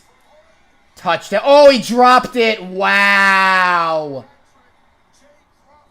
He had it in his fucking hands. There's a flag down in the pit area. When DJ Durkin rolled the dice with 0 coverage, played man-to-man, brought everybody. Submarine, the quarterback, looked like he might have been held. Wow, that's such bullshit.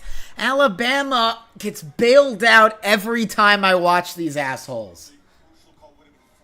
No matter what year. That's why they're so frustrating to watch. Oh my god. Incidental contact. What is that called? Are you joking? What a mess.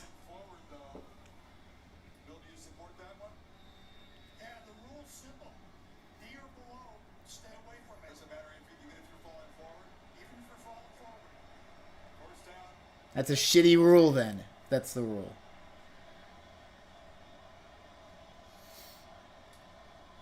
You need to stop Bama. Keeper. Touchdown, question mark? Yup. I think he was... Wow, really?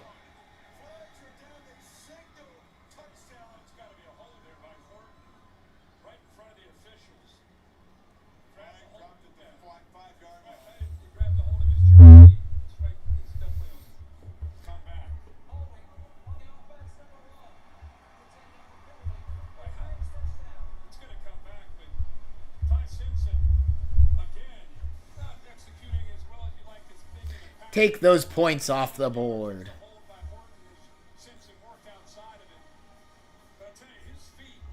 I become a Tulane fan because I applied there. But New Orleans fan, I have family in NOLA.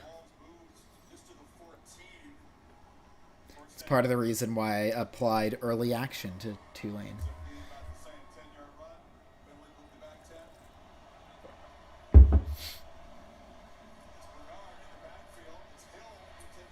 Nice tackle. 3-point game behind me, tie game in front of me.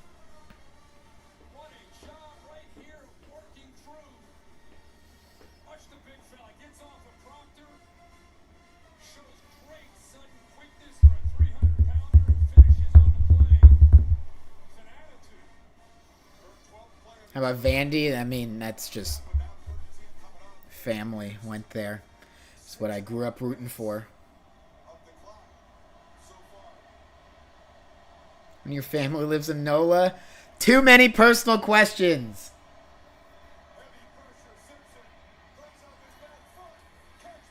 Oh, what a tackle.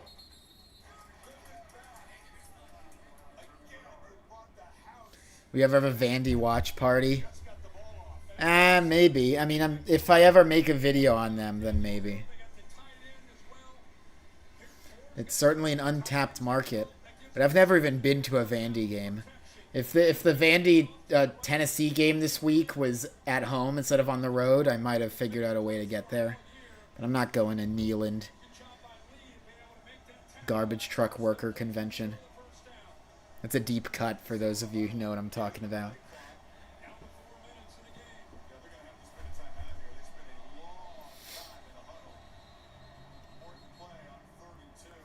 Alright, is this a commercial break? Do you guys finally get to hear my cringe dialogue? I'm assuming this is a commercial break.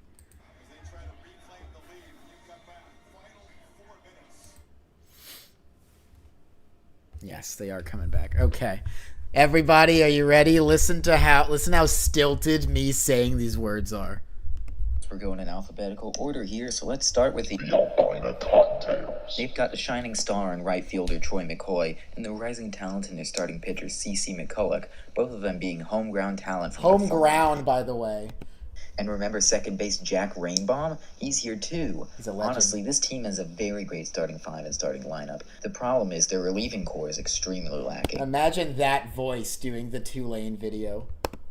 Their closer is Son Jensen, who has never really been stellar in any sense of the word. And their best relief pitcher other than that is Danny De La Cruz, who has been in the league for 11 years and still has yet to do anything memorable. And even if the team does do well this year, they're still in the South Division, where they'll be behind Southland and Cheddar in the standings for the foreseeable future. Albina's still got a while to fix out those kinks. Just keep waiting, Cottontails fans. One day the Southland and Cheddar dynasties will be over. What moves do they... Isn't that crazy?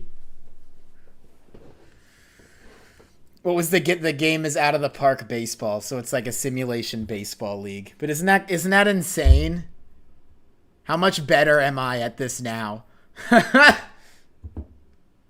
was so timid. It really helped me for giving presentations too, just like learning how to read notes, read a script, work through something like that. Because like compare that, let's go to the end. Well, actually, I'm going to be certain because I think I made a couple of these after making the Tulane video. This one might be a good one to do. Let's see.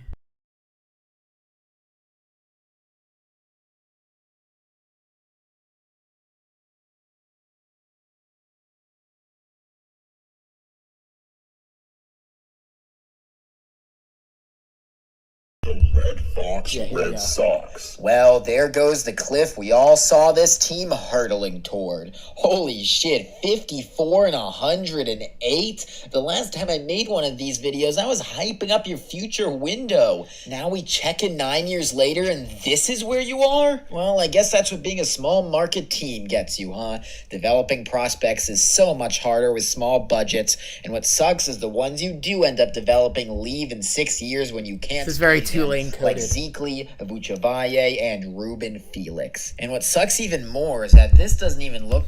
So yeah, there you go. That's my lore. That's my lore drop. Will I ever go to a Mardi Gras parade? Dude, I went to Tulane. Of course I've been to a Mardi Gras parade. Hope you guys enjoyed that little lore drop. Big spot here in 3rd and 2 on the 11. Not even the 11, the 6.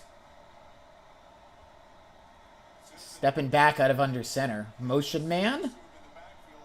Rolling out. Fake the rollout. Looking into the end zone. Hit on the throw. And that's a huge stop for Auburn. I feel like they have to kick a field goal.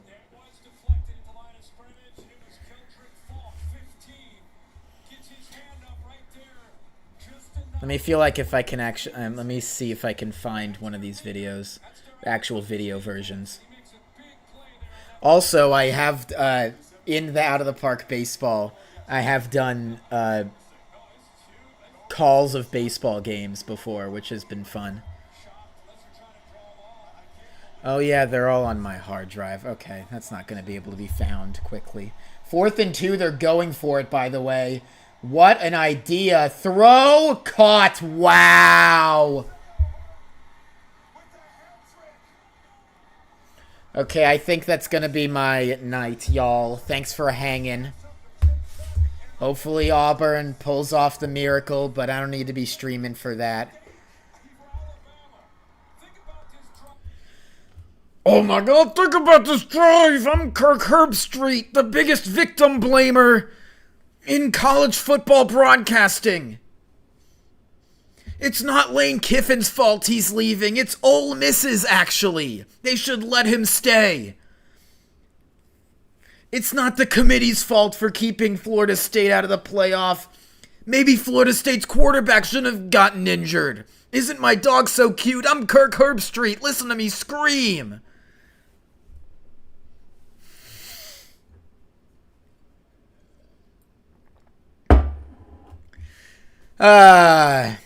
Tulane is 10 and 2, y'all. I will hopefully be talking to you next when we are in a playoff game. If not, then I will see you next at the bowl game. And if I see you at the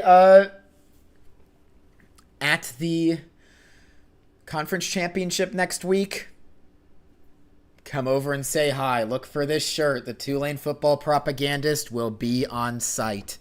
Thanks, y'all, for hanging. Have a good one. Boop.